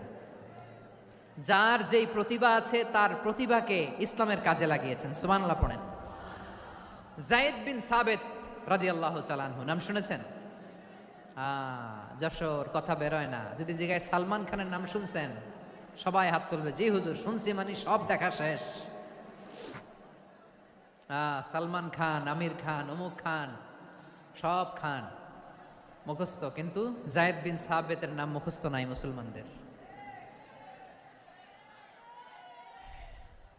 যেই সাহাবী মাথার সামনের চুল কাটে নাই, মসজিদুল হারামের মুয়াজ্জিন বানাইছেন বিশ্বনবী, ওই সাহাবীর নাম কি? খায়া ফেলাইস, স্লোগানের সাথে খায়া ফেলাইস। আবু মাহজুরা, কি নাম? আবু মাহজুরা আল জুমাহি রাদিয়াল্লাহু তাআলা আনহু। এই নামটা আজকে নিয়ে যাইতে হবে যশোর। আবু মাহজুরা রাদিয়াল্লাহু তাআলা আনহু। 2 নম্বরে বলছিলাম যায়েদ বিন সাবেত রাদিয়াল্লাহু তাআলা আনহু। বিশ্বনবী দেখলেন মদিনার এই আনসারী সাহাবী হাইলি ট্যালেন্টেড, ইন্টেলেকচুয়াল, মেরিটোরিয়াস, জ্ঞানের প্রতি তার আকর্ষণ, মারাত্মক আকর্ষণ। বিশ্বনবী তাকে দায়িত্ব দিলেন, কোরআন যা নাজিল হয় তুমি লিখো, কাতিবুল ওয়াহি বানায় দিলেন। সুবহানাল্লাহ। যায়েদ বিন সাবেতরে আবার আজান শিখান নাই, কারণ তার মধ্যে বিশ্বনবী প্রতিভা দেখেছেন, একাডেমিক প্রতিভা। বিশ্বনবীর একাডেমিক প্রজেক্টগুলো তিনি হ্যান্ডেল করতেন। যায়েদ বিন সাবেত ছিল বিশ্বনবীর ব্যক্তিগত সচিব। কি ছিল? ব্যক্তিগত সচিব, বোঝেন নাই? বিশ্বনবীর ব্যক্তিগত সচিব এবং দোভাষী। ইহুদিরা কিছু লিখে দিলে এটার অর্থ বিশ্বনবীরে বুঝায় দিতেন, আবার ইহুদিদের কাছে কিছু লিখতে হলে তিনি লিখে দিতেন। বিশ্বনবী একদিন বললেন, ইন্নী ওয়াল্লাহি মা আমানু ইয়াহুদা আলা কিতাব। ইহুদিরা যে চিঠি পাঠায় অর্থ তো বুঝি না, আরেক ইহুদি আইনে অর্থ করা লাগে। আবার ইহুদিদের কাছে কিছু লিখে পাঠাইতে চাইলে আমরা তো লিখতে পারি না, ইহুদিরে দিয়ে লেখা লাগে। ওরা যে পয়রা শোনায় লিখে দেয়, আমি ওদের বিশ্বাস করি না, আমার নিজের একজন লোক দরকার। বিশ্বনবী এই যায়েদ বিন সাবেতকে চুজ করলেন ল্যাঙ্গুয়েজের জন্য। উনি বললেন, যায়েদ তোমার সফট স্কিলকে ডেভেলপ করতে হবে, তুমি হিব্রু ল্যাঙ্গুয়েজ শিখে ফেলো। যায়েদ বিন সাবেত বলল, বিশ্বনবীর মোটিভেশন আর ইন্সপিরেশন পেয়ে আমি 15 দিনে ইহুদিদের এই হিব্রু ল্যাঙ্গুয়েজ শিখে ফেললাম। শুধু শিখে ফেললাম না, হাত্তা হাদিয়াতু, even I became master in the language. এই ভাষা আমি পারদর্শী হয়ে গেলাম। এরপরে ইহুদিরা চিঠি লিখে পাঠালে আর কোনো ইহুদি ডাকা লাগতো না, আমি নবীর এটার অর্থ শুনে পরে বুঝায় দিতাম। আবার ইহুদিদের কাছে চিঠি লেখা লাগলে আমি যায়েদ বিন সাবেত চিঠি লিখে দিতাম। সুবহানাল্লাহ। দেখেন, এত সাহাবীর মধ্য থেকে বিশ্বনবীর একাডেমিক প্রজেক্ট, ব্যক্তিগত সচিব, দোভাষী হিসেবে তিনি যায়েদ বিন সাবেতের মতো তরুণকে নির্বাচিত করেছেন। কেমন ট্যালেন্ট হান্টার ছিল আমার নবী। সুবহানাল্লাহ পড়বেন না? বিশ্বনবীর ইন্তেকালের পরে সাইয়েদনা আবু বকর রাদিয়াল্লাহু তাআলা আনহু যখন খলিফা হয়ে আসলেন, কোরআনকে সংকলনের দায়িত্ব দেয়া লাগবে, কোন সাহাবীকে দিবেন? সব সাহাবারা মিলে পরামর্শ করলেন। সাইয়েদনা আবু বকর, ওমর সবাই মিলে এই বিশাল কোরআন সংকলনের গুরু দায়িত্ব বিশ্বনবীর ব্যক্তিগত সচিব, বিশ্বনবীর দোভাষী, বিশ্বনবীর সিলেক্ট করাই লোক যায়েদ ইবনে সাবেত রাদিয়াল্লাহু তাআলা আনহুকে দিয়েছেন। কোরআনের কবি তো আজকে এখানে রাখে নাই। এই যে আজকের যে কোরআন পড়েন, এটা আগে এরকম ছিল না। কোরআন নাজিল হলে সাহাবারা চামড়ার, ওটের চামড়ায় লিখে ফেলতো, ওটের চ্যাপ্টা হাড্ডির মধ্যে লিখে ফেলতো, গাছের গুড়ির মধ্যে লিখে ফেলতো, বিভিন্ন জনের কাছে ছড়ানো ছিটানো ছিল। আবু বকর রাদিয়াল্লাহু তাআলা আনহু একসাথে করলেন, পরবর্তীতে উসমান রাদিয়াল্লাহু তাআলা আনহু একসাথে করলেন। 114 সূরার এখন এই মুসহাফ, এই কম্পাইলেশন, এই কপি আমরা পেয়েছি, যার হিউজ কন্ট্রিবিউশন ছিল। এই পুরো কোরআন কম্পাইলেশনের প্রজেক্ট ম্যানেজার ছিল যায়েদ বিন সাবেত রাদিয়াল্লাহু তাআলা। কোরআন কম্পাইলেশনের প্রজেক্ট ম্যানেজার। দেখেন, ওনারে মাথায় হাত দিয়ে আজান শিখায় নাই। সুবহানাল্লাহ কইবেন না? তাহলে প্রথম সাহাবী আবু মাহজুরাকে মুয়াজ্জিন বানাইলেন, যায়েদ বিন সাবেতকে ব্যক্তিগত সচিব আর দোভাষী বানালেন, মুসআব ইবনে উমাইর রাদিয়াল্লাহু তাআলা আনহুকে ইসলামের প্রথম অ্যাম্বাসেডর বানালেন। তাহলে তৃতীয় নাম্বার একজন সাহাবীর নাম বলছি, মুসআব ইবনে উমাইর। মুসআব কি নাম? নামটা কেমন লাগে? এই কয়েকজনের ভাল লাগে? ভাল লাগে? এই এই আর কয়েকটা মিনিট দেওয়া যাবে না আমাকে আল্লাহর রাস্তে? হ্যাঁ, ঠিক আছে। আমি তোমাদেরকে ভালোবাসা দেখাবো, দোয়া করব, যদি চুপ থাকো, একেবারে চুপ, কষ্ট সহ্য করো। বাকিরা যা সওয়াব পাবে তোমরা ডবল পাবা, যেহেতু কষ্ট বেশি, কিন্তু চুপ। 3 নম্বর সাহাবীর নাম মুসআব। এই ধাক্কাধাক্কি কেন, ধাক্কাধাক্কি কেন রে ভাই? না না না, এরকম হইলে আসবো না যশোর, আমি আর আসবো না। হয় পিছনে চলে যাও, নাহলে চুপ, ধাক্কাধাক্কি নাই। 3 নম্বর সাহাবীর নাম মুসআব। কি নাম? He was the first ambassador in Islam. ইসলামের প্রথম ডিপ্লোমাট, প্রথম কূটনৈতিক, ইসলামের প্রথম কূটনৈতিক, ইসলামের প্রথম ডিপ্লোমাট, প্রথম অ্যাম্বাসেডর মুসআব ইবনে উমাইর। মক্কার তরুণ যুবক, উনি পারফিউম লাগাইলে মানুষ দেখলেই বুঝতো এটা মুসআব লাগাইছে। এমন ড্যাশিং ফেসের ছিল, এমন স্মার্ট ড্যাশিং ফেস, এমন পার্সোনালিটির মানুষ ছিল মুসআব রাদিয়াল্লাহু তাআলা আনহু। কারণ যিনি ইসলামের স্পোকম্যান হবেন, মুখপাত্র হবেন, তার স্মার্ট হওয়ার দরকার আছে না নাই? আকাবার প্রথম শপথ যখন হলো, তাদের সাথে বিষ্ণু ঈসা ইসলাম মদিনাতে একজন মুখপাত্র পাঠালেন, ডিপ্লোমাটকে পাঠালেন, অ্যাম্বাসেডর অফ ইসলাম। তিনি হচ্ছেন মুসআব ইবনে উমাইর। পড়েন সুবহানাল্লাহ। বিশ্বনবী দেখলেন সে অনেক স্মার্ট, তার ডেডিকেশন আছে, সিনসিয়ারিটি আছে, এবং মদিনায় যে আউস খাজরাজ গোত্রের নেতাদের সাথে, ইহুদিদের সাথে ডিল করতে হবে, ওখানে একজন পাক্কা জানু খেলোয়াড়ের দরকার আছে না নাই? মুসআব ইবনে উমাইর রাদিয়াল্লাহু তাআলা আনহু, ওনাকে বিষ্ণু ঈসা ইসলাম চুজ করলেন। এবং বিষ্ণু ঈসা ইসলামের এই চুজিংটা, এই সিলেকশনটা এত সুন্দর ছিল, তিনি মদিনাতে যে বিশ্বনবী আসার আগেই মদিনার জমিনকে তিনি উর্বর করে ফেলছেন।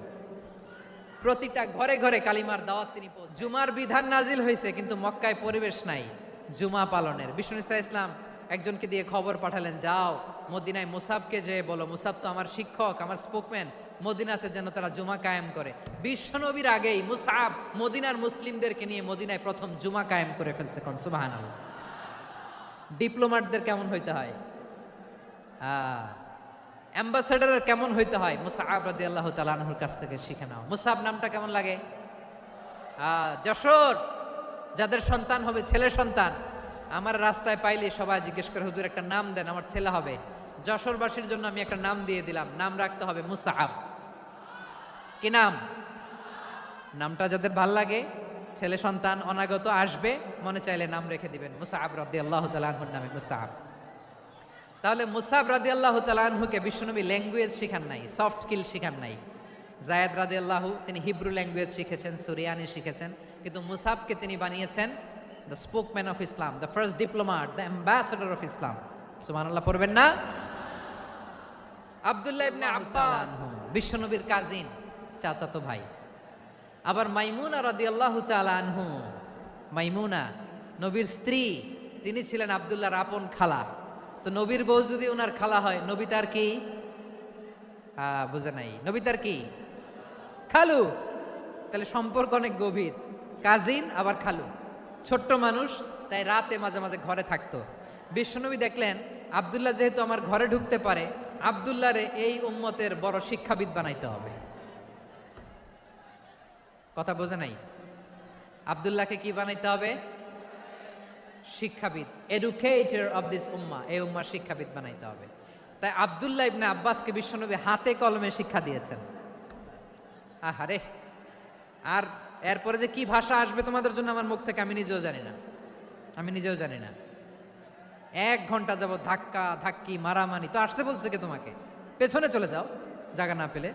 পুরো প্রোগ্রামটাই নষ্ট করে দিল।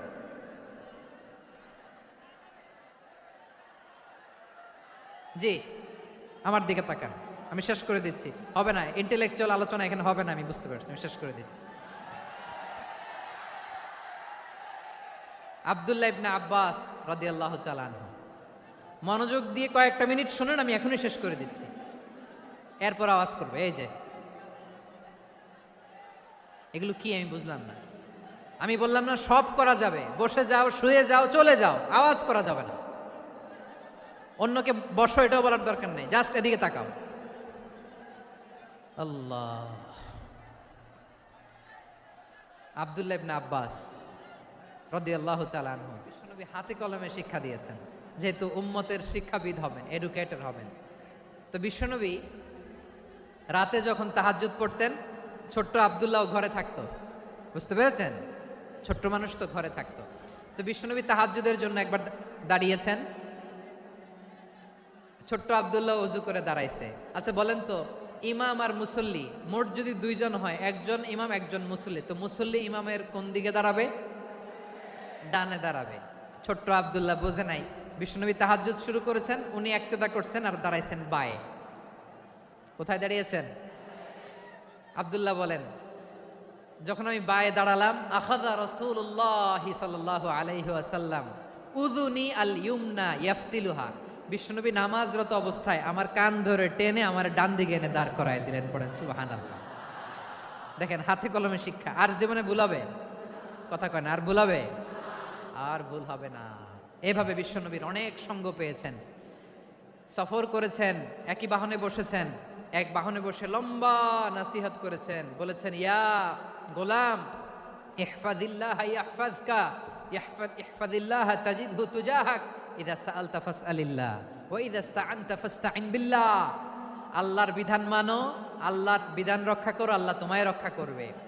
আব্দুল্লাহ, চাইতে হলে আল্লাহর কাছে চাও, সাহায্য চাইতে হলে আল্লাহর কাছে সাহায্য চাও। মনে রেখো, গোটা বিশ্বের সবাই যদি তোমার সাহায্য করতে চায়, ততটুকুই করতে পারবে যতটুকু আল্লাহ।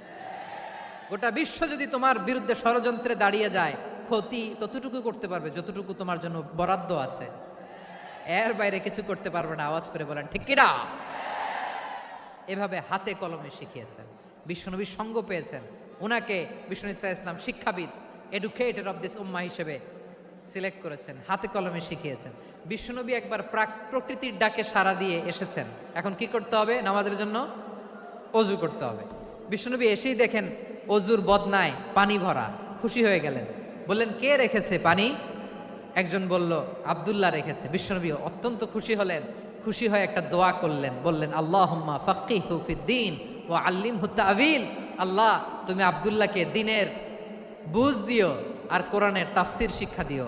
বিশ্বনবীর এই দোয়া এমন লাগছে, উনি রাইসুল মুফাসসিরিন, এই পৃথিবীতে যত মুফাসসির ছিল, যত মুফাসসির আসবে, সকল মুফাসসিরের সম্রাট হিসেবে স্বীকৃত হয়েছেন।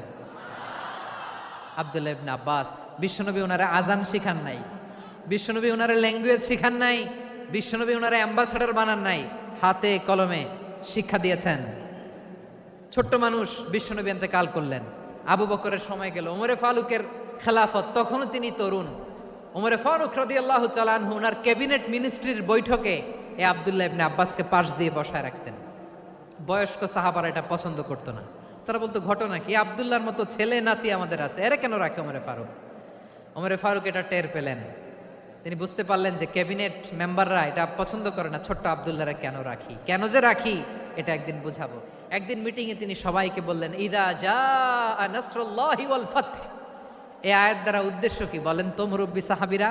এক সাহাবী বলেন, এই সূরা দ্বারা উদ্দেশ্য, আল্লাহ বলেছেন আমাদেরকে বিভিন্ন ল্যান্ড, বিভিন্ন এলাকা বিজয় করতে হবে। ওমরে ফারুক বললেন, না, হয়নি।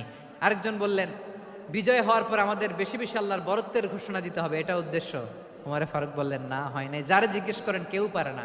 সব শেষে বিশ্বনবী ছোট্ট আব্দুল্লাহরে বলেন, আব্দুল্লাহ, ইদা জাআ নাসরুল্লাহি ওয়াল ফাতহ, এর দ্বারা উদ্দেশ্য কি বলো তো? ছোট্ট আব্দুল্লাহ বলেন, হুয়া আজালু রাসূলিল্লাহ। এই আয়াত দ্বারা বিশ্বনবীর বিদায়কে উদ্দেশ্য নেওয়া হয়েছে। ওমরে ফারুক বললেন, হাযা হুয়া, এটাই তো সঠিক উত্তর, এটাই সঠিক তাফসীর এই আয়াতের।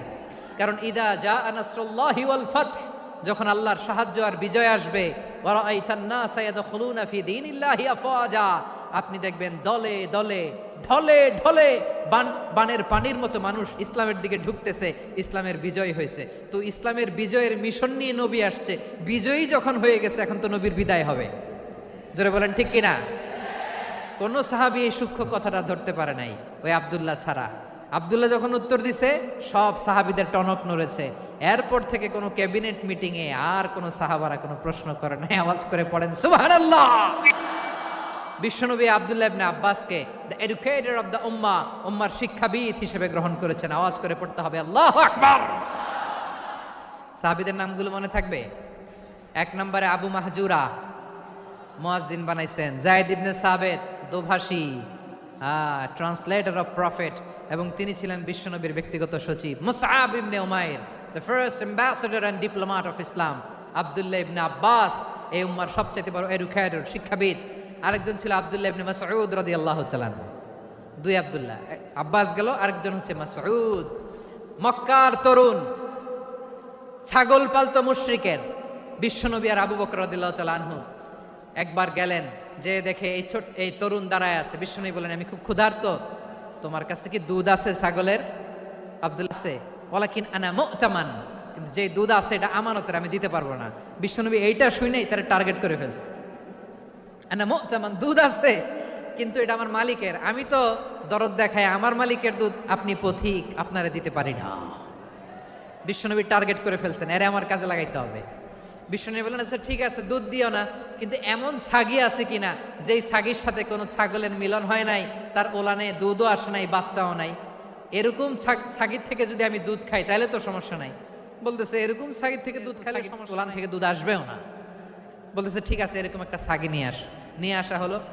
বিশ্বনবী বিসমিল্লাহ বলে ওই ছাগির ওলানে হাত দিলেন। হাত দিতে দেরি, পুরো ওলানটা দুধে ভরে যেতে দেরি হয় না। বিশ্বনবী আর আবু বকর রাদিয়াল্লাহু তাআলা আনহু দহন করে পেট ভরে খেলেন। এই দৃশ্য আব্দুল্লাহ ইবনে মাসউদের হৃদয়ে দাগ কাটলো। এই মুজিজা দেখে তিনি বললেন, আশহাদু আল্লা ইলাহা ইল্লাল্লাহ ওয়া আশহাদু আন্না মুহাম্মাদুর রাসূলুল্লাহ। তিনি ষষ্ঠ মুসলিম ছিলেন, 6 নম্বর মুসলমান। ওনাকে টার্গেট করে বিশ্বনবী দেখলেন এমন ইন্টেলেকচুয়াল ব্রেন, উনি সূক্ষ্ম সূক্ষ্ম জিনিস বুঝে বেশি, ফিকহি জ্ঞান ওনার মধ্যে বেশি। বিশ্বনবী ওনাকে কোরআনের জ্ঞান শিক্ষা দিতে লাগলেন। উনি বিশ্বনবী সবার কাছে কোরআন শোনায়, কিন্তু বিশ্বনবী নিজে আব্দুল্লাহ ইবনে মাসউদের কাছ থেকে কোরআন শুনতো। বিশ্বনবী একবার বললেন, ইকরা আলাইয়া ইয়া মাসউদ। ইবনে মাসউদ, একবার শোনাও তো কোরআন দেখি। আব্দুল্লাহ ইবনে মাসউদ বলে, আকরাউ আলাইকা ওয়া আলাইকা উনজিল। নবী, আপনার উপর কোরআন নাজিল হয় আর আমি আপনার সামনে কোরআন পড়ব। বিশ্বনবী বললেন, ইন্নী উহিব্বু আন আসমাআহু মিন গায়রি। আমি নিজে পড়তে যেমনি ভালোবাসি, অন্যে পড়ুক আমি শুনবো, এটাও আমি ভালোবাসি। সূরা নিসা তিনি তেলাওয়াত করে শুনিয়েছেন। এমন সূক্ষ্ম সূক্ষ্ম বিষয় বিশ্বনবী ওনাকে ধরিয়ে দিয়েছেন।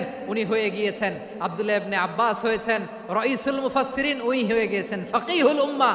ওনার চাইতে বড় ফকি এই পৃথিবী আর দেখবে না। চিল্লায় বলেন সুবহানাল্লাহ। উনি বলতেন, ওয়াল্লাহি ওয়াল্লাহি ইল্লাযী লা ইলাহা গায়রু মা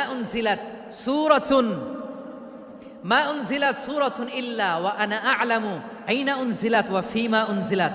বিশ্বনবী এমন ভাবে কোরআনের দার্স আমাকে দিয়েছেন, কোরআনে যত সূরা নাজিল হয়েছে, যেখানে নাজিল হোক না কেন আমি জানি এটা কোথায় নাজিল হয়েছে এবং কোন প্রেক্ষাপটে নাজিল হয়েছে।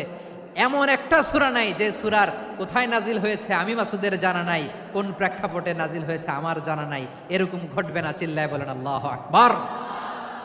এই আব্দুল্লাহ ইবনে মাসউদ রাদিয়াল্লাহু তাআলা আনহু ওমরে ফারুকের সময় কুফার চিফ জাস্টিস ছিলেন। কুফা নগরীর চিফ জাস্টিস। চিফ জাস্টিস বোঝেন নাই? বিচারপতি। কি ছিলেন? সবাই বলে নাই, কি ছিলেন? বিচারপতি ছিলেন। এবং ওনার যে ফিকহি জ্ঞানের ধারা, এটাই আলকামা, ইব্রাহিম আন-নাখাই, হাম্মাদ ইবনে সুলাইমান হয়ে ইমাম আবু হানিফা পর্যন্ত পৌঁছেছে। এবং ওনার ফিকহি জ্ঞানের ধারাই হানাফি মাযহাবে অ্যাকসেপ্ট হয়েছে। আজও এগুলো হানাফি মাযহাবে চর্চিত হয়। হানাফি মাযহাবের সব ফিক আব্দুল্লাহ ইবনে মাসউদের ফিকহি জ্ঞানের ধারা থেকে নেওয়া হয়েছে। চিল্লায় পড়েন সুবহানাল্লাহ। তাহলে উনাকে বিশ্বনবী বানিয়েছেন জুরিস্ট, আইনবিদ, ফাকিহ। উনারে আজান শিখান নাই।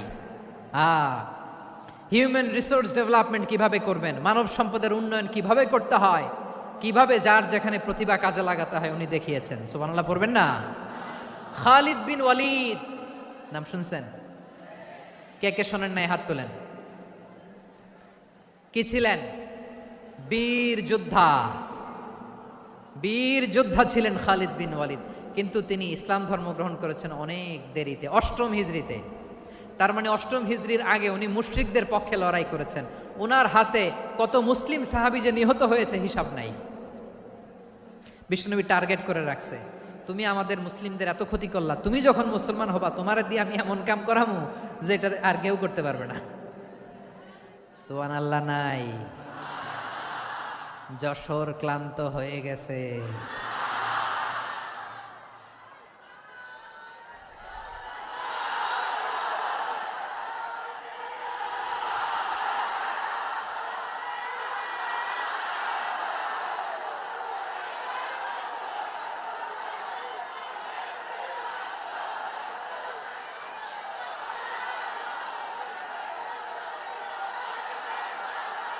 মাশাআল্লাহ, বসুন বসুন বসুন।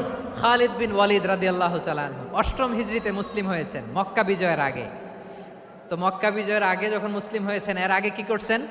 কাফিরদের সাথে যুদ্ধ করেছেন।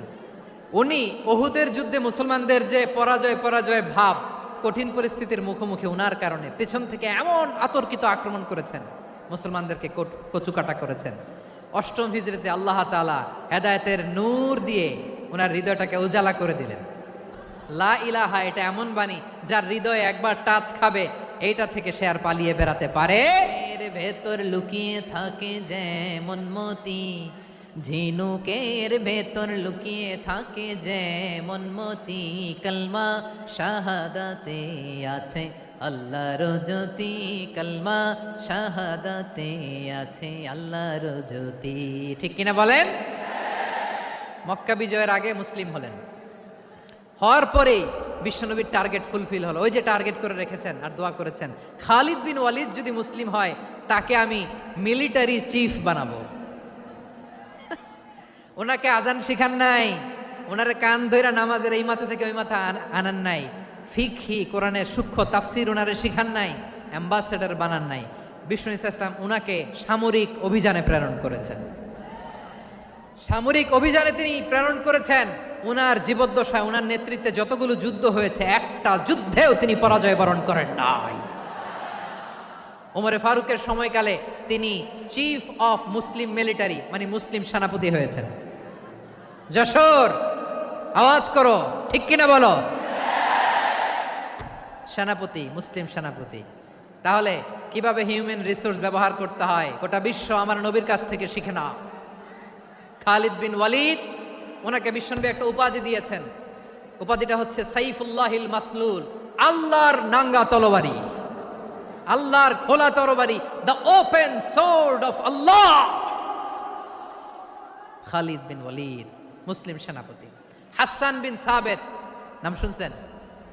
দেখি উনি কি ছিল বলেন। রাসূলের সভা কবি, কালচারাল হিজিমনিকে ডিফিট করার জন্য।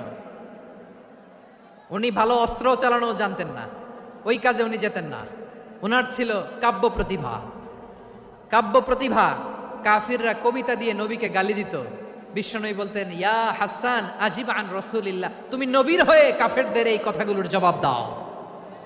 বিশ্বনবীর একটা মিম্বার ছিল।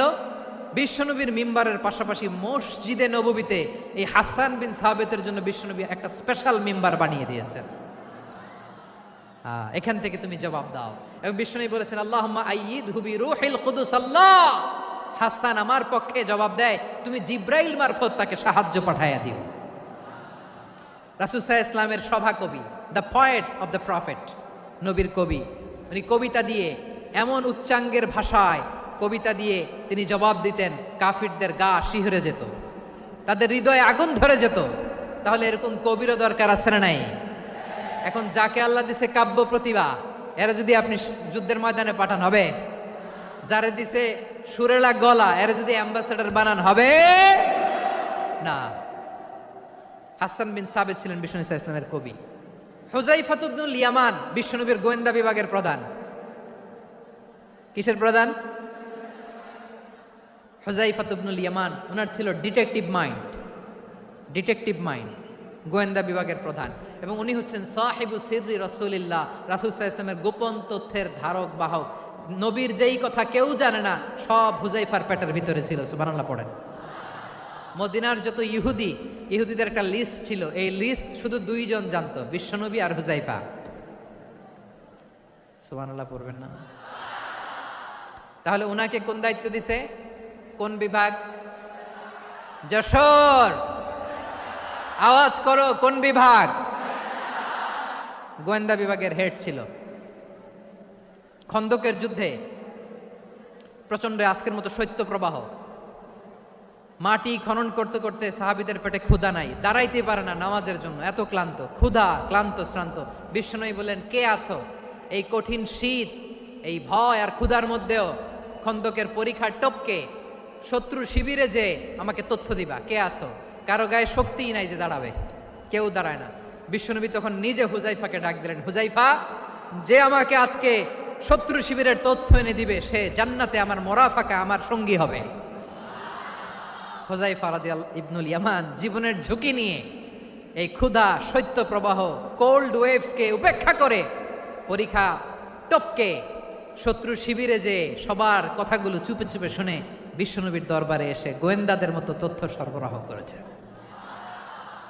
বিশ্বনবীর গোয়েন্দা বিভাগের প্রধান হুযায়ফা ইবনুল ইয়ামান ইন্টেলিজেন্স বিভাগ চালাতেন।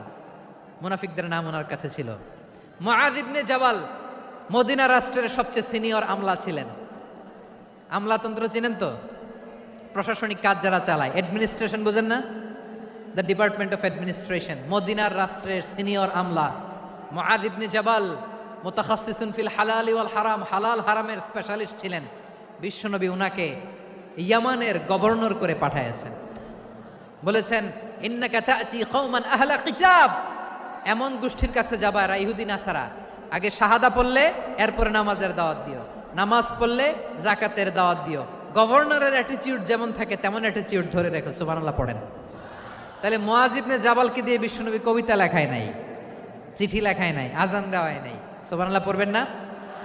সব শেষ সাহাবী বলি আবু হুরায়রা রাদিয়াল্লাহু তাআলা আনহু। নাম শুনছেন? বিড়ালের বাবা। কি করতেন? খালি হাদিস মুখস্থ করতেন। উনি বলতেন, আলজামু রাসূলুল্লাহ আলা মিল ইবাতনি, আমার শুধু পেটের ক্ষুধার বন্দোবস্ত হইলে আমি নবীর সঙ্গ ছাড়তাম না। আমার আনসার সাহাবারা ক্ষেত খামারের কাজ করতো, আমার মুহাজির সাহাবারা ব্যবসা করতো, আর আমি নবীর সাথে সাথে থাকতাম। শুধু সকাল বিকাল দুই বেলা যদি আমার খাবারের বন্দোবস্ত হয়, আমি আর নবীর লক ছাড়ি না। সুবহানাল্লাহ কইবেন না? 5374টা হাদিস তিনি বর্ণনা করেছেন। সবচেয়ে বেশি হাদিস বর্ণনাকারী সাহাবী। হাদিস প্রিজার্ভেশনের কাজে বিশ্বনবী ওনাকে কাজে লাগিয়েছেন। উনি একদিন বলেন, ইয়া রাসূলুল্লাহ আসমাউ মিনকা কাসীরান ফালা আহফাজু, নবী অনেক কথা শুনি আমার মনে থাকে না। বিষ্ণু বললেন, তাই? উবসুত রিদাক, তোমার চাদরটা বিছাও। আবু হুরায়রা বিছালেন, বিশ্বনবী হাত বুলায় দিলেন, এরপরে অনেক হাদিস বর্ণনা করলেন। আবু হুরায়রা বলে, তারপর থেকে বিশ্বনবী যাই বর্ণনা করে আমি শুনি আর একটাও ভুলি না এখন। সুবহানাল্লাহ। বিশ্বনবী ওনাকে হাদিস প্রিজার্ভেশন, নবীর এই যে লক্ষ্য হাদিস প্রিজার্ভেশনের এই দায়িত্ব দিয়েছেন সাইয়েদনা আবু হুরায়রা রাদিয়াল্লাহু তাআলা আনহুকে। প্রিয় ভাইরা, তাহলে 10 জন সাহাবীর কথা যে বললাম, আপনারা কি খেয়াল করেছেন কত বড় ট্যালেন্ট হান্টার, চৌকস ট্যালেন্ট হান্টার ছিল আমার নবী।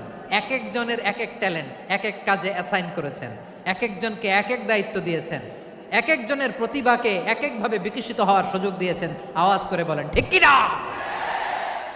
এখন আমার পর্দার আড়ালে আমার মায়েরা বলবে, এতগুলো পুরুষ সাহাবীর কথা বললো, নারী সাহাবীরা কি কিছু করে নাই?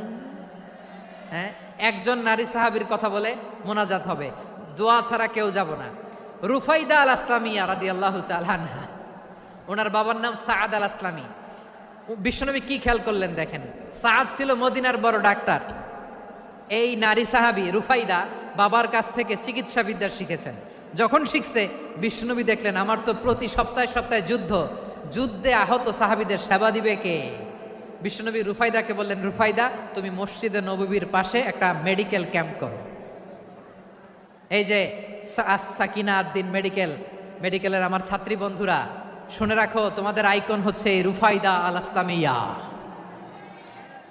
বিশ্বনবীর ডিরেকশন অনুযায়ী তিনি মসজিদে নববীর পাশে একটা মেডিকেল ক্যাম্প করলেন এবং আহত সাহাবাদের চিকিৎসা উনি ওনার টিম নিয়ে দিতেন। বিশ্বনবীর পরামর্শে উনি আনসারি এবং মুহাজির মহিলা সাহাবীদেরকে নিয়ে একটা স্পেশাল মেডিকেল টিম গঠন করলেন। খায়বার যুদ্ধে 7ম হিজরিতে যখন বিশ্বনবী যায়, উনি ওনার টিম নিয়ে আসলেন, বললেন, ইয়া রাসূলুল্লাহ আমরা তো তলোয়ার চালাতে পারি না, আমরা তো তীর মারতে পারি না, আপনি যদি অনুমতি দেন খায়বার অভিযানে আমি আমার টিম নিয়ে মেডিকেল টিমের সেবাটা সার্ভিসটা দিতে চাই। পড়েন সুবহানাল্লাহ। বিশ্বনবী অনুমতি দিলেন, যোদ্ধা সাহাবীদের সাথে রুফাইদা আল আসলামিয়া উনিও মেডিকেল টিম নিয়ে অগ্রসর হলেন। খায়বারের প্রতিটা আহত ইনজুর্ড সাহাবী যারা ইনজুরির শিকার হয়েছেন সবাই রুফাইদা আল আসলামিয়ার এই মেডিকেল ক্যাম্প থেকে চিকিৎসা সহায়তা পেয়েছেন। সুবহানাল্লাহ পড়েন। দেখেন কিভাবে বিশ্বনবী ট্যালেন্ট বাছাই করতেন। আপনি অবাক হবেন, বাহরাইনের মেডিকেল ইউনিভার্সিটিতে রুফাইদা আল আসলামিয়া মেডিকেল প্রাইজ অ্যাওয়ার্ড প্রতি বছর দেয়া হয়। যদি 8 দিনের এই মেডিকেল আমার বোনেরা যদি জেনে থাকো জানো, না হলে নতুন করে জানো, সার্চ দিও, রুফাইদা আল ইসলামিয়া মেডিকেল অ্যাওয়ার্ড বাহরাইনের ইউনিভার্সিটিতে দেওয়া হয়। প্রিয় ভাইয়েরা, তাহলে আলোচনার সামারি আমরা করি। বিশ্বনবী যার যেখানে ট্যালেন্ট তাকে ওইখানে কাজে লাগাতেন। আওয়াজ করে বলেন ঠিক কিনা? এবার একটা ইন্টারভিউ হবে, আওয়াজ করে বলেন, আবু মাহজুরাকে বিশ্বনবী কি বানাইছেন? হ্যাঁ, লাগেছেন? সামনের চুলে হাত দিয়ে বিশ্বনবী কি সুন্দর গলায় আজান শিখালেন। মুয়াজ্জিন যায়েদ বিন সাবিতকে একাডেমিক প্রজেক্টের দায়িত্ব দিয়েছেন, তিনি ছিলেন বিশ্বনবীর দোভাষী ব্যক্তিগত সচিব। মুসআব ইবনে উমাইর the first ambassador of Islam. আব্দুল্লাহ ইবনে আব্বাস উম্মার বড় শিক্ষাবিদ মুফাসসির। আব্দুল্লাহ ইবনে মাসউদ ছিলেন জুরিস্ট। কি ছিলেন? জুরিস্ট ছিলেন, এই উম্মার সবচেয়ে বড় জুরিস্ট। খালিদ বিন ওয়ালিদ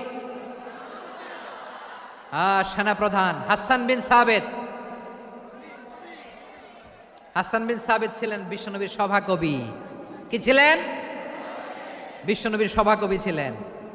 এরপরে হুযায়ফা ইবনুল ইয়ামান কি ছিলেন? গোয়েন্দা বিভাগের প্রধান। মুআয ইবনে জাবাল কি ছিলেন? সিনিয়র আমলা, ইয়ামানের গভর্নর। আবু হুরায়রা রাদিয়াল্লাহু তাআলা আনহু হাদিস প্রিজার্ভেশনের কাজ করেছেন। আর আমাদের রুফাইদা আল ইসলামিয়া রাদিয়াল্লাহু তাআলা আনহা কি ছিলেন? নার্স ছিলেন, নার্স হয়ে মেডিকেল সেবা দিয়েছেন। প্রিয় ভাইয়েরা, পুরো আলোচনার যদি সামারি করি তাহলে বিশ্বনবী যেভাবে হিউম্যান রিসোর্সকে ম্যানেজ করেছেন, যার যেখানে প্রতিভা কাজে লাগিয়েছেন, আমরাও যদি করি আমাদের বাংলাদেশের চিত্র আমরা পাল্টে যেতে পারবো। আমরা শুরুতে শুনেছি মানুষের আছে অসীম সম্ভাবনা, প্রতিটা মানুষ অনন্য, যত্ন নিলে, যথাযথ পরিচর্যা করলে মানুষ বিশ্ব জয় করতে পারে। ঠিক কিনা? আমাদের হাফেজে কোরআনের সামনে দাঁড়াতে পারে এমন কোনো হাফেজে কোরআন আল্লাহর জমিনে জন্ম হয় নাই। গোটা বিশ্ব কাঁপিয়ে তারা সেরা, আমাদের ক্রিকেটাররা সেরা, আমাদের তৈরি পোশাক শিল্প সেরা। এরকম অনেক অনেক সেরা জিনিস আছে, আমরা এগুলোরে নার্চারিং করতে পারি নাই, পরিচর্যা করতে পারি নাই, সঠিক তারবিয়াতের অভাব। তাহলে মানুষের অসীম সম্ভাবনাকে কাজে লাগাতে হবে। ঠিক কিনা বলেন? ইউনুস গভর্নমেন্টকে আমি বলবো, অল্প সময়ের জন্য আপনারা এসেছেন, সংস্কারও করতে হবে, আবার নির্বাচনও করতে হবে। সব সংস্কার হয়তো করতে পারবেন না, যতটুকু পারবেন এর মধ্যে আমাদের যে হিউজ ম্যান পাওয়ার, আমাদের যে মানব সম্পদ, হিউম্যান রিসোর্স, এটাকে ডেভেলপ করে আপনাদের যেতে হবে। যেটা পারবেন না সেটাকে পরবর্তী নির্বাচিত গভর্নমেন্টের কাছে রেখে যেতে হবে, যে তারা যেন করে, তাদের কাছে আপনারা এটা রেখে যাবেন। তাহলে মানুষ চাইলে বিশ্ব জয় করতে পারে। আর মানুষকে হারাতে পারে কেউ? জোরে বলো যশোর, মানুষকে হারাতে পারে কেউ? আল্লাহ আমাদেরকে জনসংখ্যা দিয়েছেন। প্রিয় ভাইয়েরা, এই জনসংখ্যা অনেক বড় সম্পদ, এটা আমাদের জন্য অভিশাপ নয়, আশীর্বাদ। আমাদের জনসংখ্যাকে যদি আমরা জনশক্তিতে রূপান্তর করতে পারি, আজকে বাংলাদেশ যে অবস্থানে দাঁড়িয়ে আছে, বাংলাদেশ তার 20 গুণ উন্নতির শিখরে চলে যাবে। চিল্লায় বলো ঠিক কিনা? আমাদের শ্রমিক ভাইয়েরা বাইরে কাজ করে, আমাদের শ্রমজীবী ভাইয়েরা, প্রবাসীরা, তাদের ব্যাপারে গুরুত্ব দিতে হবে। আমাদের শ্রমের দাম সবচেয়ে কম। তারা এম্বাসিতে গুরুত্ব পায় না, এয়ারপোর্টে গুরুত্ব পায় না। এই সরকার অবশ্য তাদেরকে অনেক গুরুত্ব দিচ্ছে। আমাদের অদক্ষ শ্রমিককে যখন আমরা দুবাই পাঠাই, অল্প বেতন পায়, কিন্তু ইন্ডিয়ানরা দক্ষ শ্রমিক পাঠাইলে তার 3 গুণ বেতন পায়। আমরা আমাদের শ্রমিকদেরকে অদক্ষভাবে আর পাঠাতে চাই না, দক্ষ শ্রমিক পাঠিয়ে আমরা রেমিটেন্সের বন্যা বইয়ে দেব। আমাদের শ্রমিকদের পাঠানো রেমিটেন্সের টাকায় সচল থাকে আমার দেশের অর্থনীতির চাকা। তাদেরকে সবচেয়ে গুরুত্ব দিতে হবে। আমরা পেয়েছি ফ্রিডম ফাইটার, মুক্তিযোদ্ধা, আর আমার প্রবাসী ভাইরা হচ্ছে রেমিটেন্স ফাইটার। জোরে বলো ঠিক কিনা? তাহলে আমাদের এই জনশক্তিকে জনসম্পদে ট্রান্সফর্ম করতে হবে। ঠিক কিনা বলেন? সরকার জনগণকে এভাবে পলিশ করতে হবে। মা বাবারা ছেলে মেয়েদের মধ্যে কার কোন যোগ্যতা তাকে ওইভাবে কাজে লাগাতে হবে। সবার এ প্লাস পাওয়ার কোনো দরকার নাই। আমাদের দেশে একটা টেন্ডেন্সি আছে, পরীক্ষায় এ প্লাস না পাইলে কই তুই কি করলি, পাশের বাড়ির ছেলে এ প্লাস পাইছে, যা ওর পা ধোয়া পানি খা। কি খা? তা আমি ভাবছি যে পা ধোয়া, এ প্লাস পাওয়া ছেলেদের পা ধোয়া পানির একটা পানির ব্র্যান্ড বানাইতে হবে, এরকম লেখা থাকবে এ প্লাস পাওয়া ছেলেদের পা দোয়া পানি। খাওয়া নাই, এগুলার খাওয়া নাই। ওরে আল্লাহ এ প্লাস পাওয়ার জন্য বানাইছে, আর আপনার ছেলেকে এই এ প্লাস গুলারে নিয়ন্ত্রণ করার জন্য আল্লাহ বানাইছে। ওকে দিয়ে আল্লাহ কি করবে আপনি জানেনই না। একটা এ প্লাস, একটা এ গ্রেড একটা মানুষের জীবনকে ঠিক করে দিতে পারে না। আপনার ছেলেকে আল্লাহ অন্যদিকে যোগ্যতা দিয়েছে। ওদের মনোবল ভাঙবেন না, খবরদার খবরদার। ছেলে মেয়েদের মনোবল ভাঙবেন না। যাকে দিয়ে যেটা হবে তাকে দিয়ে সেটা করতে হবে, তার প্রতিভাকে সেভাবে কাজে লাগাতে হবে। তাহলে বাংলাদেশ আমাদের এই জনসংখ্যা জনসম্পদে রূপান্তরিত হবে। আমাদের সরকারের তত্ত্বাবধানে আমাদের 18 কোটি জনগণ দক্ষ জনশক্তিতে রূপান্তরিত হোক। আমরা চাই কি চাই না? আমরা ভালো মানুষ, শ্রেষ্ঠ মানুষ হতে চাই কি চাই না? ওই জাপানিজদের মতো সৎ, ওই ইউরোপিয়ানদের মতো কালচার্ড। আমাদেরকে আল্লাহ তাআলা কোরআন সুন্নাহ অনেক কিছু দিয়েছেন। যেহেতু বর্তমানে আমরা দেখছি তারা সৎ, তাদের মধ্যে ভ্যালিউ আছে, সেগুলো আমাদের মধ্যে আনার দরকার আছে না নাই? আর ইসলাম দিয়ে আমাদের জীবনকে সাজাতে হবে, ইসলাম দিয়ে আমার পরিবারকে সাজাতে হবে। ইসলাম থেকে, কোরআন থেকে প্রেসক্রিপশন না নিলে জীবন সুন্দর হবে না। কোরআন থেকে প্রেসক্রিপশন না নিলে সমাজ সুন্দর হবে না। কোরআনের প্রেসক্রিপশন না মানলে রাষ্ট্র সুন্দর হবে না। কোরআনের প্রেসক্রিপশন অ্যাপ্লাই না করলে শুধু দুর্নীতি দমন কমিশন দিয়ে দুর্নীতি বন্ধ করা যাবে না। এজন্য কোরআনের আইন আমরা চাই কি চাই না? প্রিয় ভাইয়েরা, হিউম্যান রিসোর্স ডেভেলপমেন্ট, মানব সম্পদের উন্নয়ন, আমাদের সরকার যেন এদিকে নজর দেয়। আমরা যেন এই ব্যাপারে যত্নবান হয়ে উঠি। যাকে আল্লাহ যে যোগ্যতা দিয়েছে, এই যোগ্যতা দিয়ে আমরা যেন ইসলামের জন্য, দেশের জন্য কাজ করি। আমরা যেন আমাদের স্কিল ডেভেলপ করি, আমাদের পটেনশিয়ালকে ডেভেলপ করি। মোরালিটি, ভ্যালিউজ নিয়ে শায়েখ আহমদুল্লাহ আলোচনা করেছেন, এগুলো দিয়ে যেন আমরা আমাদেরকে সাজাই। আল্লাহ তাআলা আমাদের দেশকে তুমি নিরাপদ করো, আমরা পড়ি আমিন। আল্লাহ আমার 18 কোটি জনগণকে তুমি জনশক্তিতে রূপান্তরিত করো, আমিন। আল্লাহ আমরা হাতে হাত রেখে, কাঁধে কাঁধ মিলিয়ে, ভাইয়ে ভাইয়ে যেন এই দেশকে গড়তে পারি, আল্লাহ তুমি তৌফিক দান করো, আমরা পড়ি আমিন। আমার প্রিয় মহিউদ্দিন ভাই বলেছেন, হুজুর এমন একটা ঘোষণাপত্র দিয়ে যাবেন আজকের এই ঐতিহাসিক যশোরের প্রোগ্রামে, যেটা গোটা বাংলাদেশে মানুষ এটার উপর আমল করে। আমি যে কথাটা বলেছি এটাই, আসুন আমরা আমাদের জনসংখ্যাকে জনসম্পদে ট্রান্সফর্ম করি।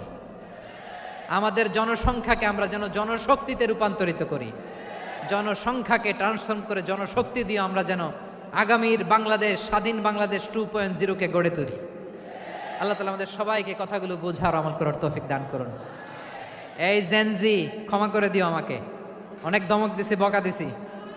আল্লাহ তোমাদেরকে করুক, কবুল করুক, যশোরবাসীকে কবুল করুক, আদ দিনকে কবুল করুক, এই মেডিকেল কলেজকে কবুল করুক, ইসলামের জন্য বাঁধ ভাঙা এই জোয়ার এবং উচ্ছ্বাসকে আল্লাহ তাআলা কবুল করুক। হাযা মা ইনদি ওয়াল ইলমু ইনদাল্লাহ আলাইহি তাওয়াক্কালতু ওয়া ইলাইহি উনীব। সুবহানাকাল্লাহুম্মা বিহামদিকা আশহাদু আল্লা ইলাহা ইল্লা আনতা আস্তাগফিরুকা ওয়া আতুবু ইলাইক। আল্লাহুম্মা আমিন।